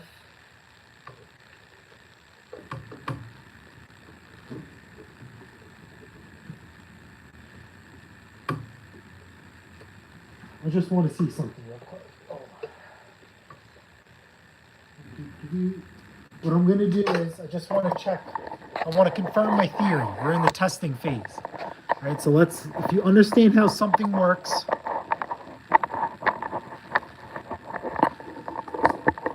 if you understand how something works, we could fix it, right? A little rusty. Haven't worked on one of these in a while. Here's the handle. We start at the top, right? Understand my thinking. You squeeze the handle. That's connected to this cable. Comes all the way down. We're going to go back inside the machine. See what you guys see. Make sure it runs. Okay. This cable runs here to, no. This cable runs here to this side and pulls the friction disc up. This clutch, I call it a clutch, pulls this clutch plate, the flywheel, to the friction disc / clutch. We're doing car terminology. And locks it in. So if we back off this cable, this should sit further down towards the machine and give it a little bit more space. Now the reason why you don't want it super tight is that causes premature wear to the friction disc. As you guys see this job, because the wheels are welded to the axles, it's not a straightforward job no more. It's a pain in the you-know-what. So we're going to make some adjustments. We're going to go nice and easy. There is the cotter pin up here. We're going to redo. We're going to just pull this out. No, got it. This is not a cable adjustment. We're just testing my theory. This comes out. All right, now this is loose. Let's undo this. All right. Now because this cable is loose, this friction disc, plate, clutch, flywheel, we should be able to manipulate it further down to simulate max adjustment. And as you guys can see, there really isn't much we can do. Me pushing down is max adjustment. There is no adjustment on this. That we could definitely say this is gonna help. This is just the way it is. So what we're gonna do for our poops and giggles is we're gonna go back up. Let's tweak this cable. We're going to give it a couple of turns and go from there. So, cable. This is just the ball at the end. So we have to undo this nut and we need to create length, so we need to turn it out. Yes, I have to think about that. Really, really loud. So while we're going to do that, we're going to do an extra step. Just because you can see how this cable is pretty rusty.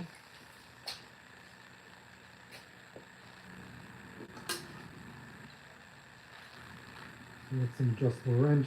Don't do that. Use the correct wrench. Do as I say, not as I please. Let's back this out.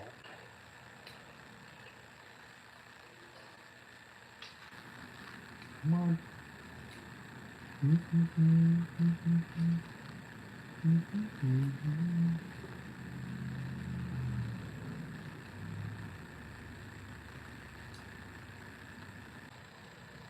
You see this. So what we're going to do here, did you see this?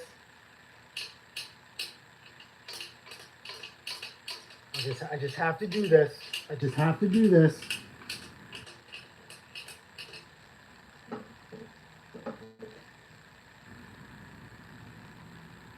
Work this back into the threads. I just have to do it. And we'll tighten this all the way down. And then I'm going to go out a little bit. We're just freestyling here. Okay, we gave this a little bit of length. We'll just hook this back up. Oh, you go the other way.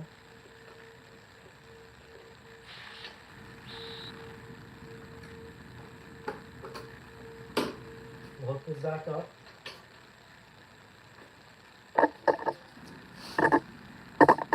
Okay, we see that this is loose, which isn't terrible. Squeeze the handle. And we're engaged. So this is locked in. So we're making sure this comes really loose. Honestly, it's a little too loose for me. So let's take out some of the tension. So let's tie this in. Lock it in. Just quick lock. We're just doing this by hand. Remember, we're still in the research and development phase. This came right in. Not as loose. Squeeze the handle. This thing goes. Still a little loose for me. We'll back this out a little bit. Turn a little bit. There we go.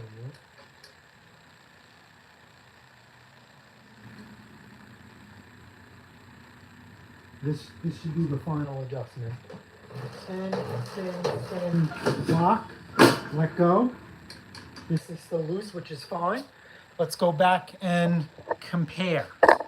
Remember, this is the dance that we gotta do to make sure this is right. Okay, let's get our light to you guys. I'm going to teach you, whenever you break into the new disc, if the disc is not adjustable. So all discs are adjustable one way or the next, whether it be this plate here or you move the shaft or the cable. Yeah, so this is at max. There's nothing we could do. So at least we know that that's nice and tight. So let's send it down. Let's make this thing nice and tight. We'll lock this cable in for good. Right, this repair off is done. And we got to keep that belly pan off because next we're doing the belts. So let's put back what we took off. And if you remember from the cable, how we guessed what was there because everything was missing, we know that we did this right. Put that in there. Lock it in. And we're good to go. All right, so now we're going to do this. Lock it in. Remember, righty tighty, lefty loosey.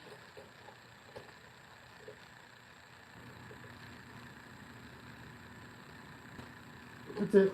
We're locked in. You want to make this too tight. Now, on other Ariens, if you've seen in the other video, I'll show you on mine. The cable is not an adjustment, even though the cable is adjustable. The adjustment is right here. And that nut is hooked up to a spring, and the spring pulls this nice and close. So, here, let me take you off the stand. I'll show you on mine. All right, then let me show you this other snowblower that we have here. This thing's a beast. All right, yeah, so that's mine. That's a beast too. Loosen this to adjust friction disc play. Look at this behemoth. Look at this, tank treads. I had to take everything apart and readjust the treads. This thing got a full service, including new belts. This is hydrostatic drive. Added a gearbox brace for it. It wasn't produced with one, but I added one. It's a lot of auger, a lot of machine. I'm a really big fan of bracing gearboxes now. And yeah, so this is hydrostatic drive. Oh, and the machine would take off without it being used, without the lever being engaged. So you have to make some adjustments in the linkages and the transmission. But with the hydrostatic drive, you just shift as you go. So let's just say you're driving, right? You want to increase speed, you just move this lever. Compared to like a friction disc or a clutch where you have to stop moving and then you adjust, that's what we have to do. All right, there's that. All right, let's go this way. And here we are.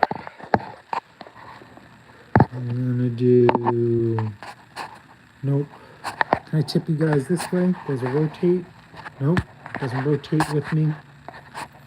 So yeah, there's that. All right, so let's flip the screen. So you guys got me there. And we're gonna go to phase 2. So I gotta plug you guys in. I'm getting low on juice. This repair is taking a little bit longer than usual. Like I said, the axles are welded, so that really complicates things on my end. So hopefully that you guys learned something from all of this. Hydrostatic is outside of my budget. Yeah, so I'm going to be transparent with you. I catch a lot of flack for this. I am not a fan of hydrostatic drive. It just doesn't appeal to me. And number one is cost, right? So, and I have spoken to Dan Ariens about this because my first introduction to hydrostatic drive on a transmission for a snowblower is a Honda. They're our biggest competitor. Okay. Honda hydrostatic transmissions or anywhere from the last time I priced them out a few years ago was $600 and up. That's not including labor or fluid, whatever else they do while they're in there. Number two, that's if they still make them. Cuffy could speak for this. He sees this in our area if he shops around. You see a lot of Hondas in our area split in half for parts and for sale. And that is because the hydrostatic transmission has failed. And either the cost to replace it exceeds the value of the machine, or you just can't get it. So now this machine becomes useless. What do you call a snowblower that doesn't blow snow? I don't know. Junk. So Honda, just like Ariens, which I spoke to in Husqvarna, some of the reasons why they go to crap. Oh, let's do the headlight. I'm sorry. Now you guys got me on a tangent. We'll do the headlight. We're going to go off camera. We're going to do the headlight off camera as I ramble because you got to charge. Okay? In my opinion, if it has fluid or something, You know, it has to be serviceable. I do not believe in this lifetime BS nonsense stuff.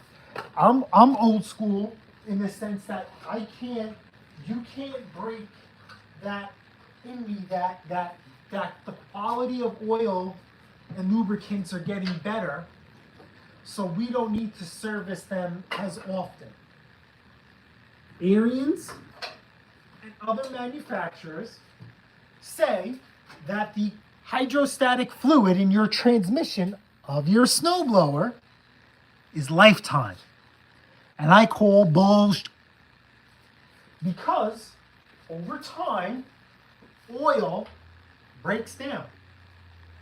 Even if you use it or not, the molecular composition changes.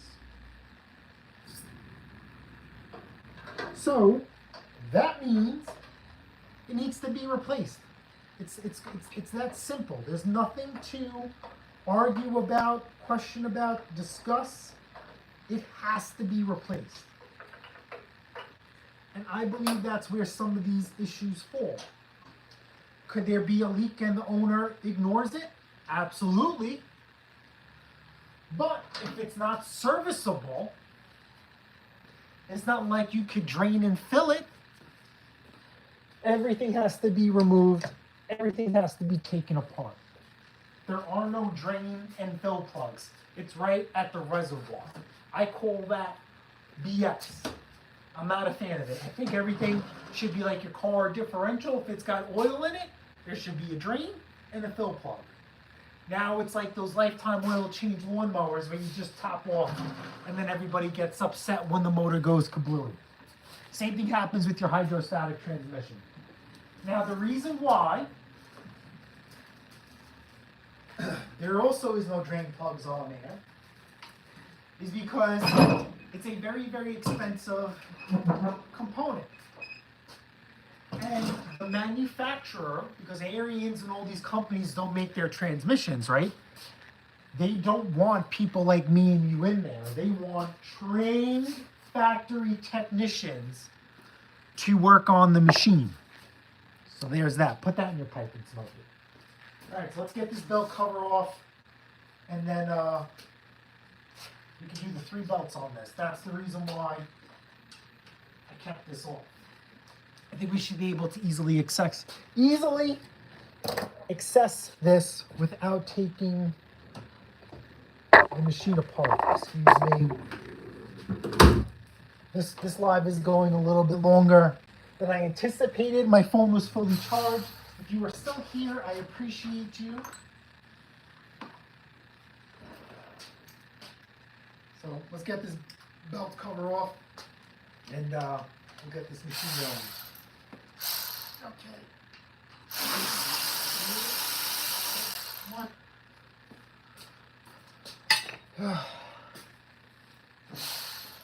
Chute.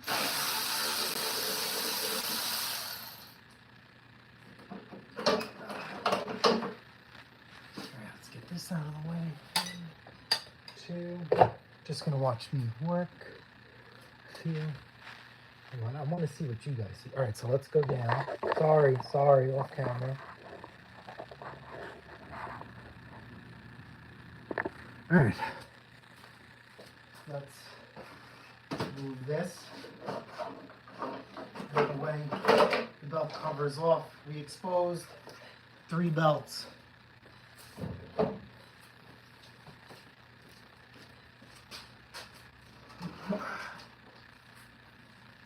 Now, what we're gonna have to do is, I'm just gonna plug you real quick. This is the boost the juice, and we got to take off this sheath right here. 1, 2. Nope. Go down more. Yep, you can see my hand. 1, 2. These should be 1/2 inch. Take off this belt keeper, because that's what it's literally called. Righty tighty, lefty loosey.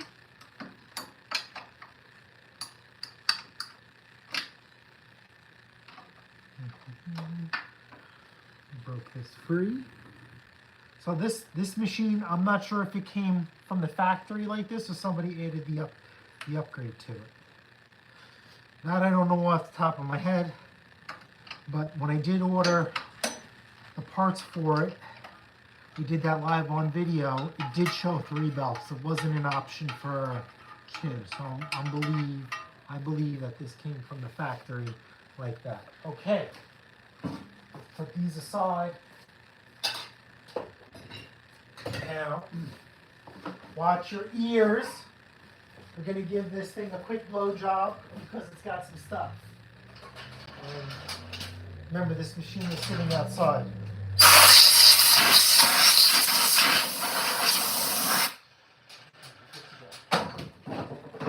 Can we snake it? So let's see if we can just pop these belts off. Wow, this is loose. This bolt is loose. What the heck? Yo, I just did this by hand. Jesus. All right, you know what? Since it's already loose, I hope this isn't stripped. Oh, you idiots. Oh, you idiots.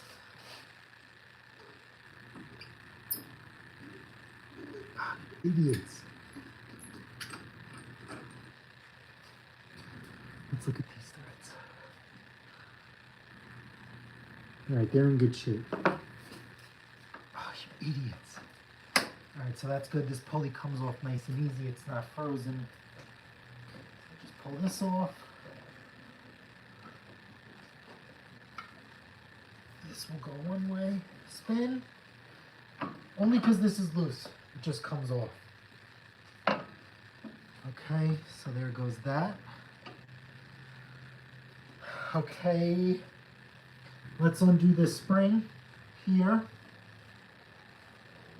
Put that to the side. Now we can dabble that. And this comes off. All these belts are loose. Let's just take this off, which is really good. I like to grease these shafts. And oh yeah, look at this belt. Yeah. From this being loose, it really chewed up these belts. To be honest, when we did our initial inspection, we missed that. Let's just make sure. Yep, so flat, spacer, pulley, flat. Remember that.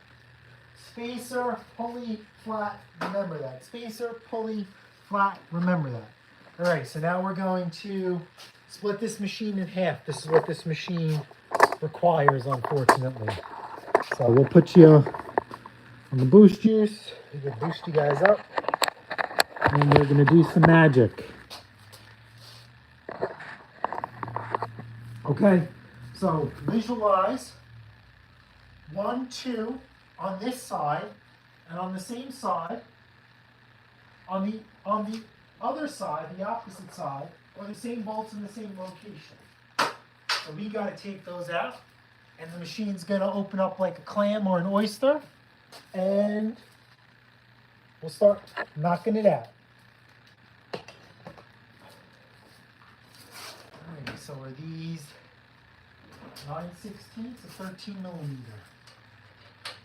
Oh no, I'm sorry, half inch. Why am I in metric mode? Half inch, these gotta be nice and tight. Alright.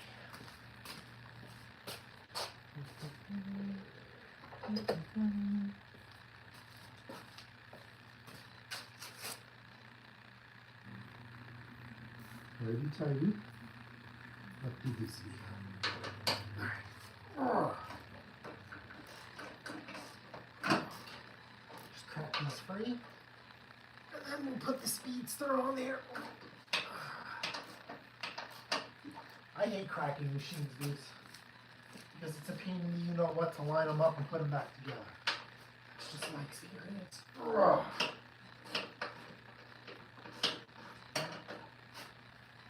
Ugh. Okay. Let's get the Speed Wrench 5000 on here. And we'll send it home.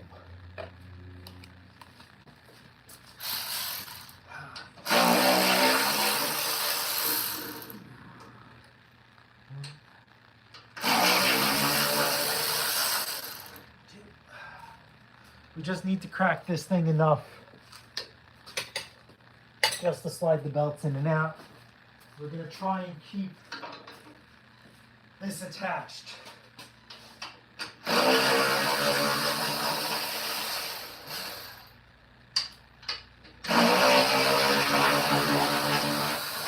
Here we go. Timber.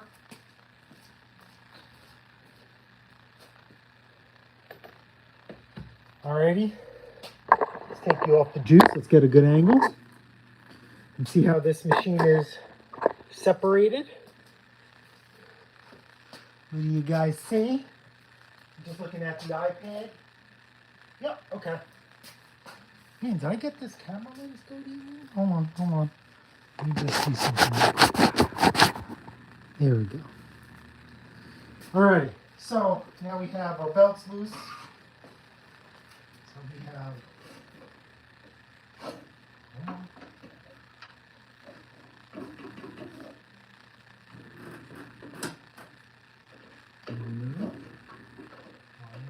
one.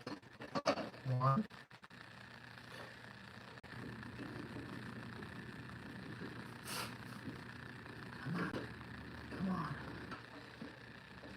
Don't make me look bad.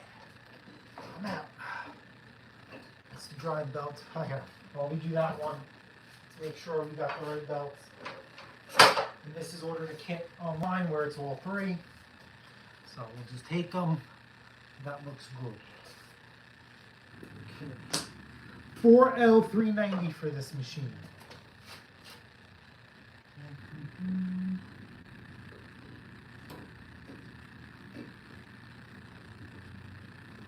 Don't tell me these pulleys have to come off. Do we have to take these pulleys off? I think so.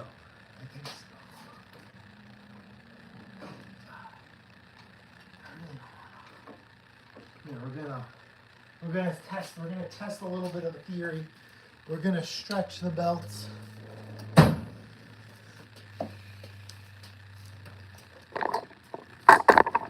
Let's see what you see.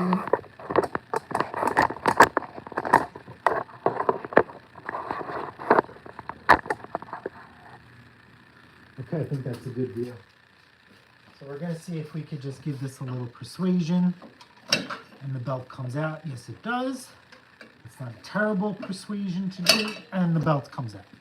Okay, this is just spring loaded. And this is also, here I'll show you, this is also a wearable item, but this I definitely do not do unless we have an issue. Okay. Jump belt. Pay attention right there. We'll get a light for you. And then we'll talk about the brake pads. This is actually a wearable item. I've only done a few of these on Toros. This is what stops your belt. Right here. It's actually riveted on. Plenty of life left on it. This thing is good to go. Don't have to touch that. And just make sure this spins freely. Alright, we're good to go. So now we can put our belts on. That's the skinny dry belt. We need the big boy big belts. So the same way they came off is the same way they will go back on. So let's get our little pointer.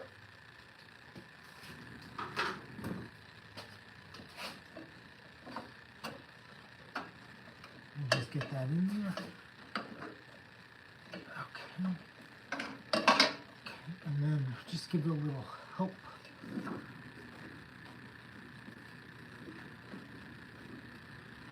And just a little push. Now that's one side.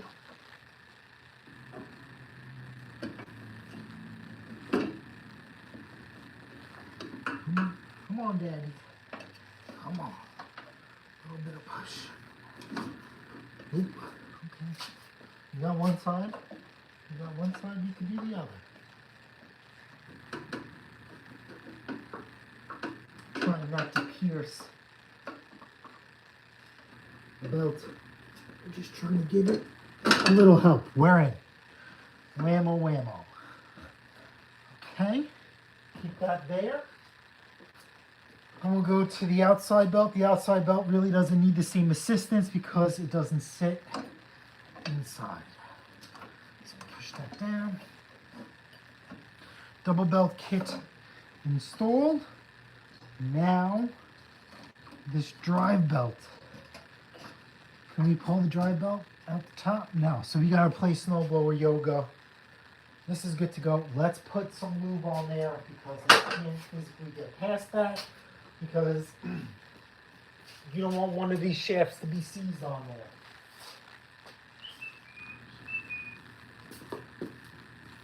So let's do that.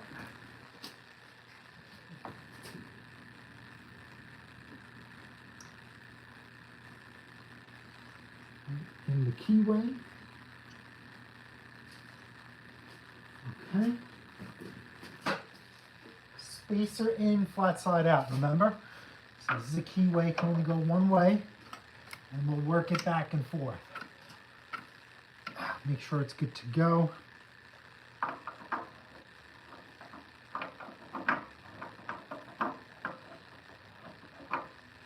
Come on, the keyway can only go one way.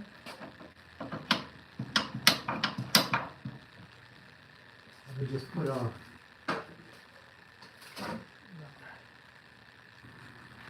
just let the keyway in there. Let me just work it in. There we go. Proper lubrication. We're going to keep this loose. Let's get our 4 bolts and we'll line this puppy back in. We'll get you back on the juice. Nice and easy. We're at the home step. Finish line. Okay. Let's see. What do you see? It's got the iPad view. Yep. Okay. Let's get these big ass bolts out of here. 1, 2, 3, 4. These are pretty short. Not looking forward to that. I wish they were a little bit longer. Oh, that's it. Good anti-seize. Alrighty. Now the fun begins. Because this has a pivot, this should be pretty nice. We'll make sure that goes in there. And you should be in there. See how I'm starting by hand? Please start these by hand. Don't make these complicated. We're just going to put 2 in here. And then we're going to play snowblower yoga. Put this thing up on its backside one more time.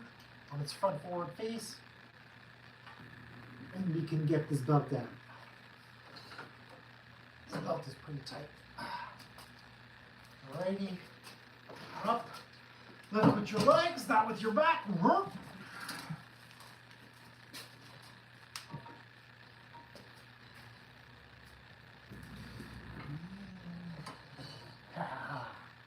It's getting hung up on our newly installed friction disc. We should have done this when the friction disc was out. But that's good though. A lot of you guys wouldn't need to take the friction disc out. So what we gotta do is we gotta create enough space between this plate and the friction disc and slide this mamma jamma right out. So let's get a little pry bar action. And where can we?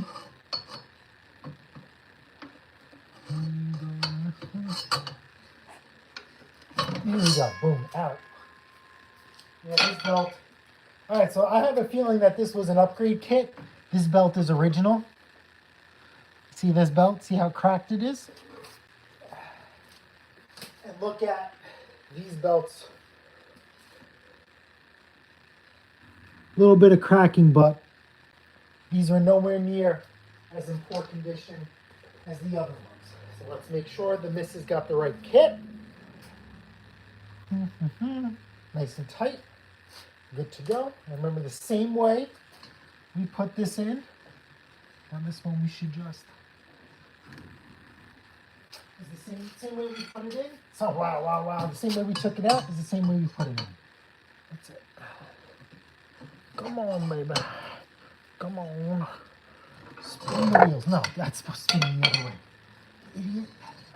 The whole premise was you get this in enough, and then you use the friction disc to suck it and pull it in.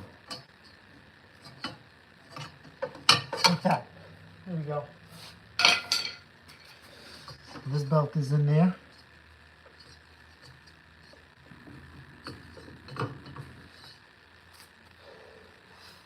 Off camera, I'm giving it the reach around and just help pulling this through the front. And we're aligning it in this pulley. Okay, good to go. So this is good. We're in here. We need to make sure the seats keeps these belts in.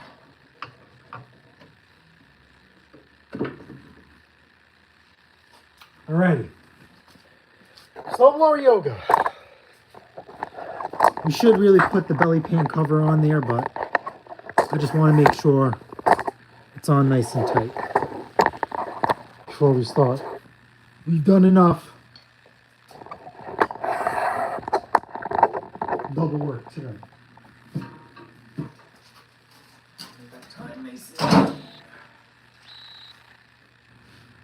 Okay. Take the shaft off. Slide this on. Okay, make sure the machine is off. And just go right it on. Fantastic.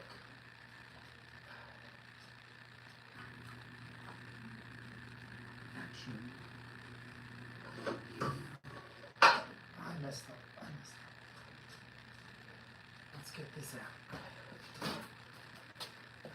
Here, we'll get a better angle. I'm messing up. No.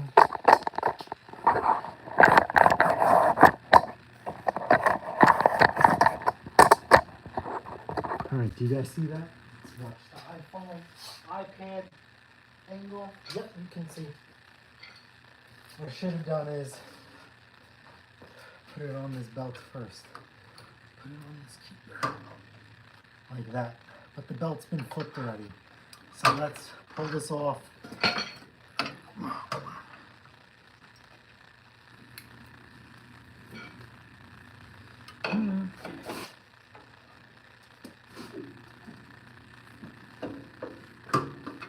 Alright, let's see if we can spin this by hand and it fixes itself.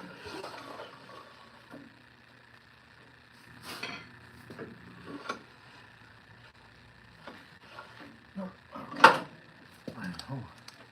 Let's get this out.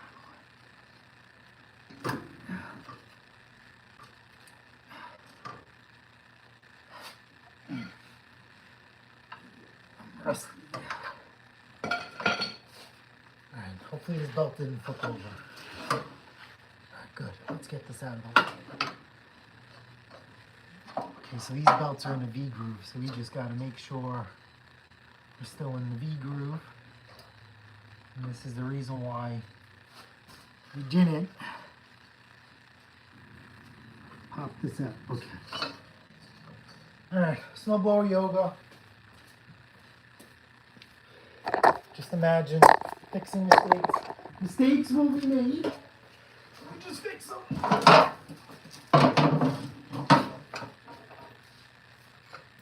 Okay. Make sure this is V groove. Make sure the belt isn't twisted. Ow, ow, ow.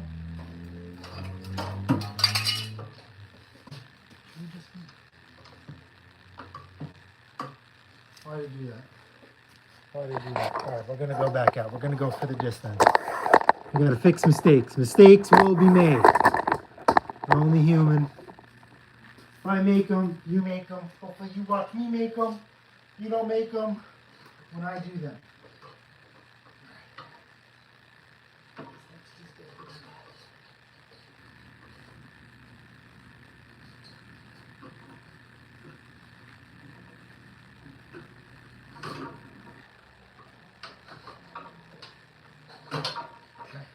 Correction. See how this belt is twisted now? So now we just gotta untwist it. That's my bad. This belt is not compromised. You just gotta, it's like a knot. You gotta undo the knot. All right, now this belt is back to normal. We undid our knot.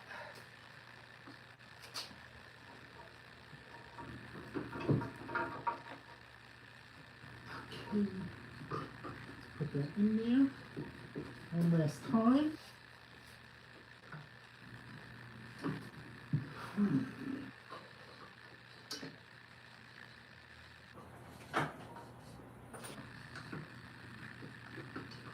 Okay, there's that. Up, down she goes.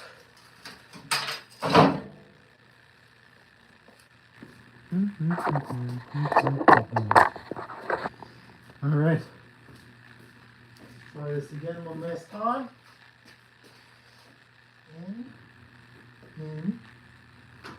Get you out of the way. Oh, I forgot. I'll take you guys with me. I'm sorry. I'm sorry.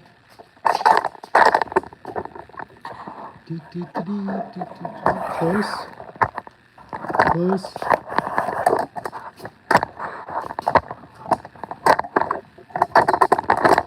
Let's see if you guys have the right angle. Start looking at the exhaust. Let's wait for the iPad to catch up. Yep. Alrighty.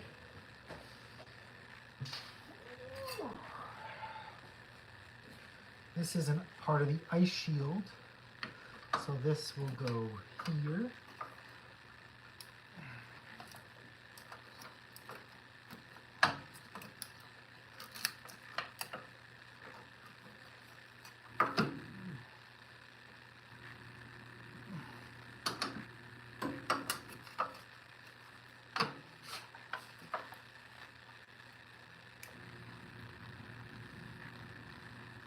Did it go like that, or was it the other way?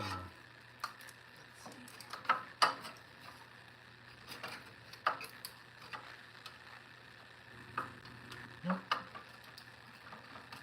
The other way.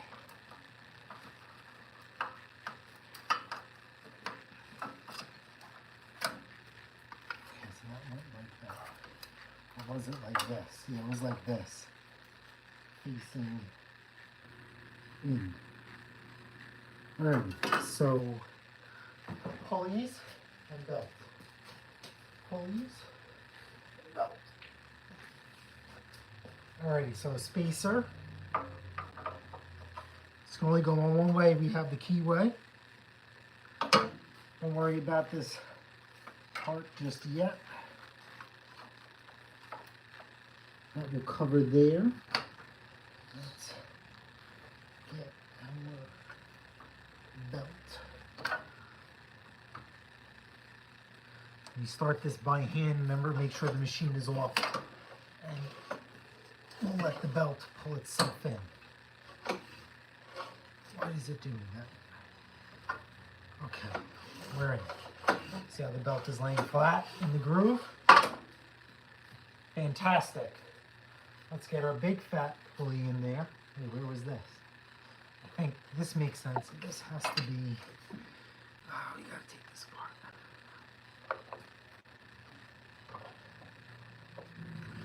I'm jacking up. I'm messing up. I'm messing up. Oh, that big spacer came off. How come you guys didn't say, hey, the washer came out? Why don't you guys say that? Hey, dummy.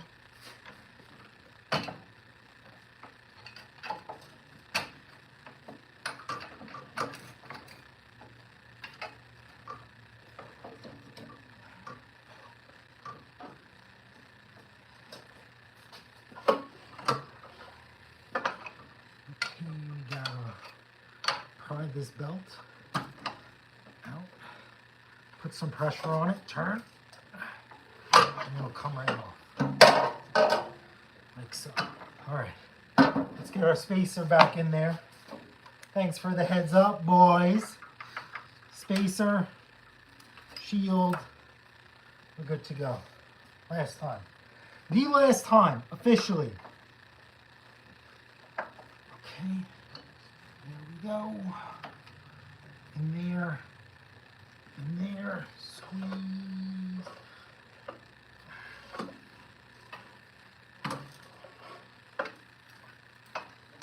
Okay, untwist the belt. Perfect. Let's get the big fat one in there. We are at the home stretch. Okay, suck these belts in. Okay.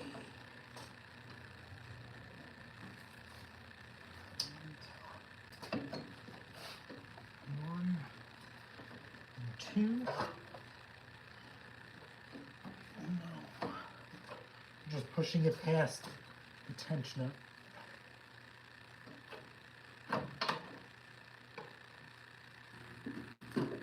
It's one.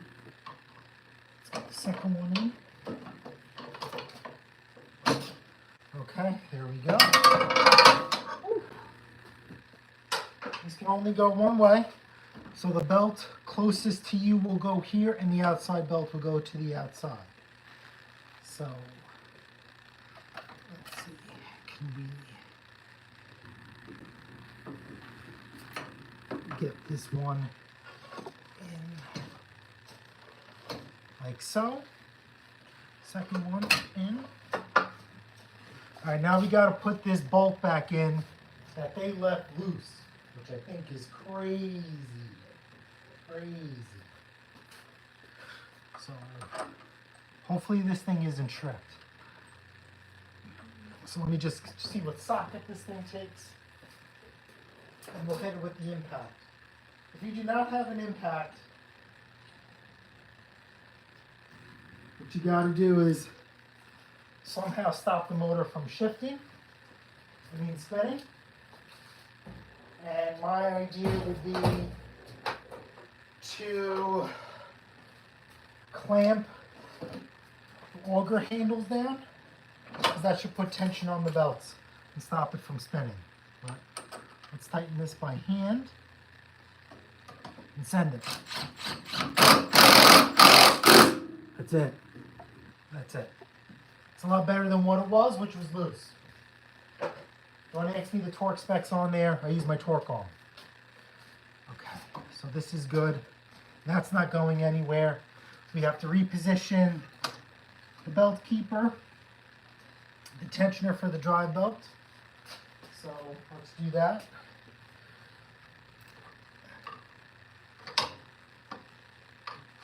Just manipulate this out of the way. And then we can hook up our spring. Okay, let's get our spring. The spring went across and hooked up. As soon as I get this on here, I will show you. And we're good. So we got to get this ice shield back on there.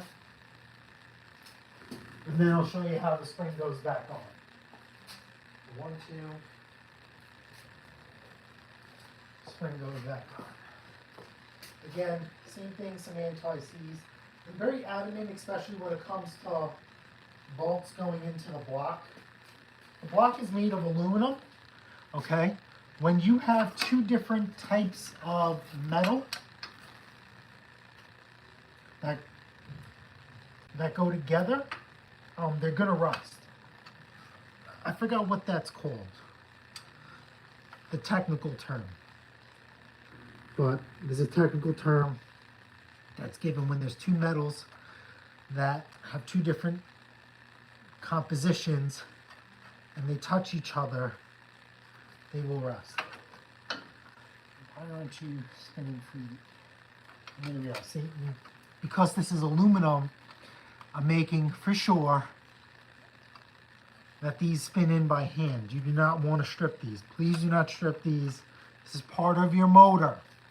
So you don't want to strip them. It's only part of your front time. It's like there's no timing cover, but it's part of your front cover. So if you do strip it, you can try to tap it or whatever, but if you really mess it up, the motor has to come off the machine and you order a new cover for it.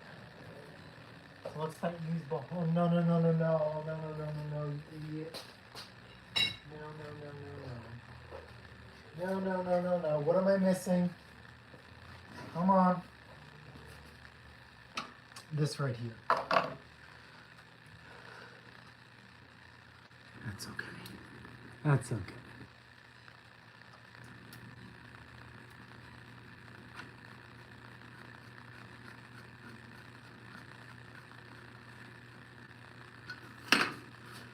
Put this cover on, and then we'll show you what this is supposed to look like.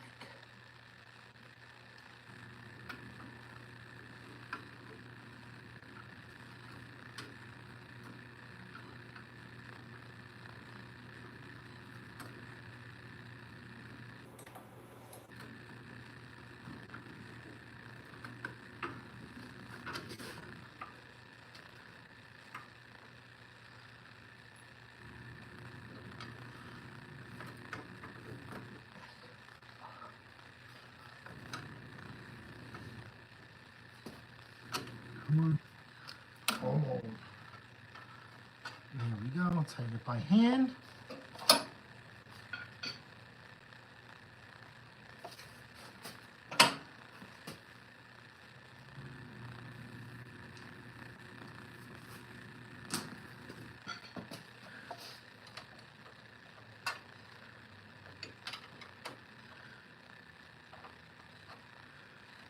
Certain things I'll use the speed stuff on, and certain things I won't. I know there's different torque settings.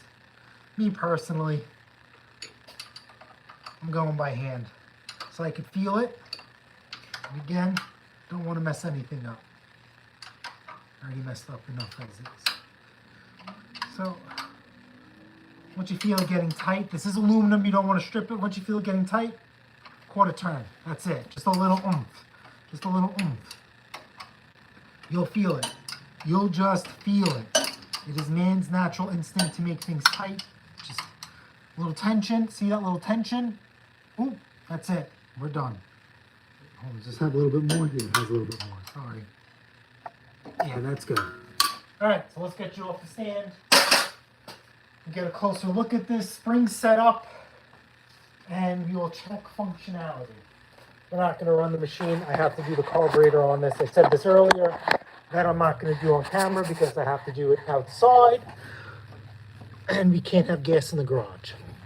So this is your drive spring right here. Oh, let me turn this around so that I can see what you guys see.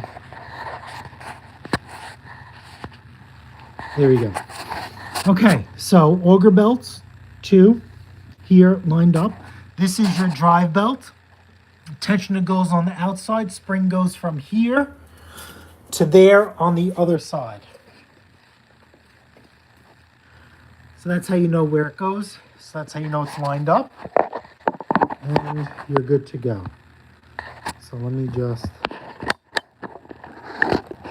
clamp you right here. So test is clamp down on the augers, right? Hold the auger handle down and give this a spin. Okay, the augers spin. So you know that these are going to engage. Same thing with the pulley, see everything is working. So we know for sure that this thing is good to go. Put the last 2 bolts on the side. Uh-oh, did I just crush this? Crushed my stand. Put the last 2 bolts on the side, put the last 2 covers on there. And this thing is good to go. For now. For now. Because remember, when we did the initial walkthrough of this, we greased everything, went over the augers. did the gearbox. You know, we crossed over a lot of steps.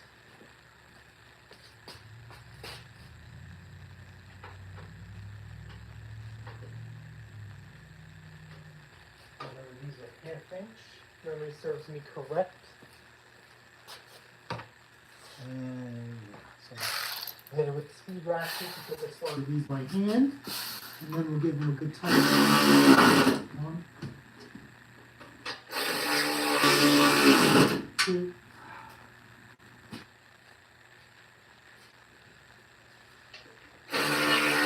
3, 4.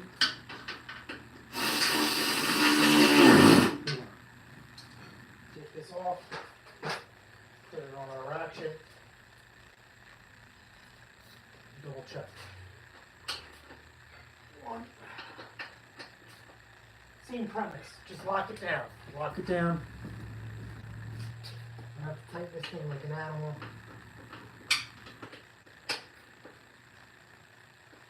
Call it a day.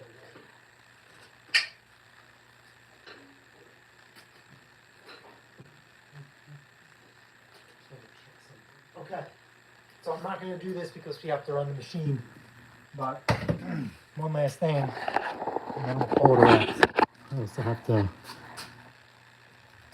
do things. Hold on, where's my little light? All right, so after you installed your auger belt, it's very possible you might have to adjust it because the old belts were worn. Do you see this gap here? See this bolt here? This is at max off, tension off, because it's going towards you. If you need to adjust the auger belts, you loosen this bolt over here and slide the carriage bolts in towards you, which increases tension. But these are new belts, you really shouldn't have to adjust it. If the old belts were on max out, then you should be fine. If you have snow and it's starting to slip, adjust this right here. That's your issue. All right, so flip this around. Alrighty, so that's it for today. Thank you so much. How long was this one? An hour and 58. So what is it? So 120. This is a long one. I didn't expect it. This did not go the way I thought it was. But I'm glad when things are like this, because it shows you that not everything is perfect. I'm not perfect. And if I make these mistakes, you're going to make them too. Don't get frustrated. I'd like to thank the person who bought this machine and got ripped off. Without that, we wouldn't have content like this. All right, guys, thanks for hanging out with me today in the driveway. Merry Christmas. I'm so saying. Thanks for hanging out with me in the garage. Merry Christmas. And hold on, let me just check these comments. I'm sorry. I'm getting ahead of myself. Let's see. You're up. You're up. You're up. You're up. So why are you flapping your wings?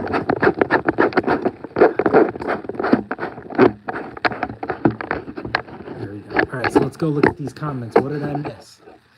What did I miss on the iPad? Let me see what's going on. Wait for tomorrow, 4 degrees. Yeah, I hopefully not. As I said, as I get older and after I got sick, the cold really eats away at me. And also, I'm at the age as well, going from hot to cold. I automatically have to go to the bathroom.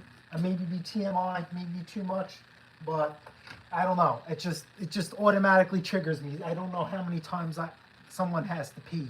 It's insane. It just keeps going and going and going. And as you could tell, I'm vertically challenged, so I don't know where my body keeps all of it in the first place. So we spoke about hydrostatic, why I don't like it. It's just not serviceable. They call it a lifetime part. Very, very expensive. The cost outweigh the benefits. For me, I'd rather take your snowball with the friction disc, drop a gear, disappear, right? In the snowblower, speed 2 to 3 tops when blowing snow. If you think you could get away with a higher gear, go for it. You just got to make sure that your snowblower is blowing snow instead of pushing it out. You're going to see it fly out of the auger. So for me, I'm all about the throw and enjoying it. I'm in no rush. We do commercial snow removal. We used to. It was never a rush to just throw it in high gear because in the end you're tracing back what the snowblower didn't throw in the first place. So it's counterproductive. Got to run. Thanks to the show. Absolutely. Thanks for hanging out with me today. Same as the transmission in car should replace. So every 50,000. So for me, I am paranoid and proactive. Where I'm from as a diesel mechanic, it's called a PM. So you bring your car in for a tune-up, a diesel truck, you bring it for a PM. Excuse me. PM stands for preventative maintenance, where you start replacing things and doing things before it becomes an issue. Keyword, preventative maintenance. An example of preventative maintenance would be every year, regardless of miles, every fluid and filter gets changed automatically, regardless of miles. Also, part of that PM would be, let's just say, the state requires tires to be replaced at 230 seconds, while the car is here for service. If it's at like 3 or 430 seconds, just replace the tires. Because while the machine or the truck is on the road, those tires might wear below the threshold and you might get yourself into some trouble. So just replace it. Same thing like with belts. Every 50,000 miles, we do belts and tensioners religiously within a certain amount of mileage if it's near that, because sometimes it happens, trucks and drivers miss or go over. We're just going to replace it. Same thing with brakes. We don't wait for the wear indicator. Within reason to that close indicator, it just gets replaced. It's just a peace of mind. Gotta go. Christmas was fun. Take care. Merry Christmas to you. Yes. Electrolysis. So is it electrolysis? Maybe. I don't know. I'll take it. So when there's two different types of metals together, like aluminum and solid steel, eventually over time, they're going to rust to each other, and good luck getting them out. So that's that.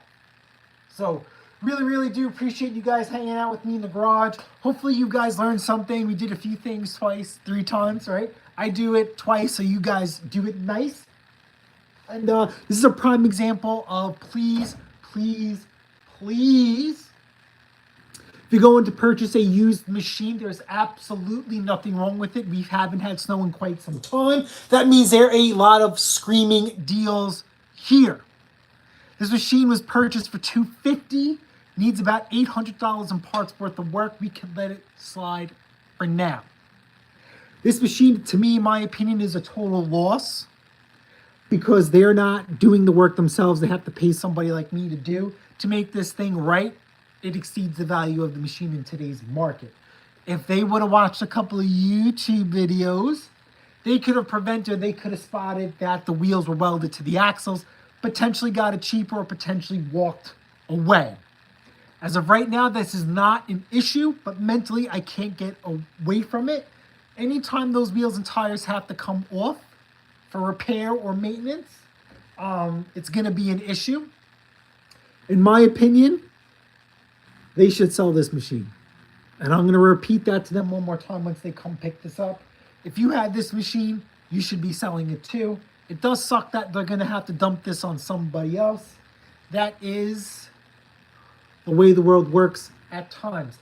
I would not sell this machine to somebody. I would dump it. I would dump it. Again, it's not a big deal, but the way they bypassed the power steering on here, they could have gone a different route, which would have made the machine salvageable. Remember, not everything is perfect. Not every system, not every component that comes from the factory is perfect. It's upon us to figure it out, perfect it, and hone it. Not everything is true. Not everything is the right way. And there's nothing wrong with bypassing and doing things within reason to make it more reliable and dependable. Welding the rims and tires to the axles is not a reliable repair. I've seen other YouTubers do that. That's terrible. That is terrible. Don't. You either do it right or don't do it at all. If a person brought this machine in for repair and asked for me to weld the rims and tires to the axles, I would never do that. This isn't Burger King, have it your way. So I would have offered them other alternatives and solutions. All right, guys, Merry Christmas once again. I do have another video. It's uploading as we speak about another Ariens, about some obsolete parts that are made of unobtainium. That in every video that we listen, it's Bear Spares. If you need secondhand snowblowers parts, him and Eli do a fantastic job making sure they get us quality parts in a timely fashion, in a costly manner. These guys knew that they had us by the cojones for that starter, and they charged us a beyond reasonable price, and they didn't have to do that. But that just shows what type of business they run and operate compared to other businesses that know when they have the only act in town, the price goes up. All right, guys, once again, Merry Christmas, Happy Holidays, whatever you celebrate. We really do appreciate you hanging out with us. If you missed the rest of this video, at a certain point, YouTube's going to upload this to a regular video, and you can watch this on playback from the get-go. I really do appreciate you guys being here. Stuff like this wouldn't be possible without you. All right, guys, I'll catch you guys on the next one. Later.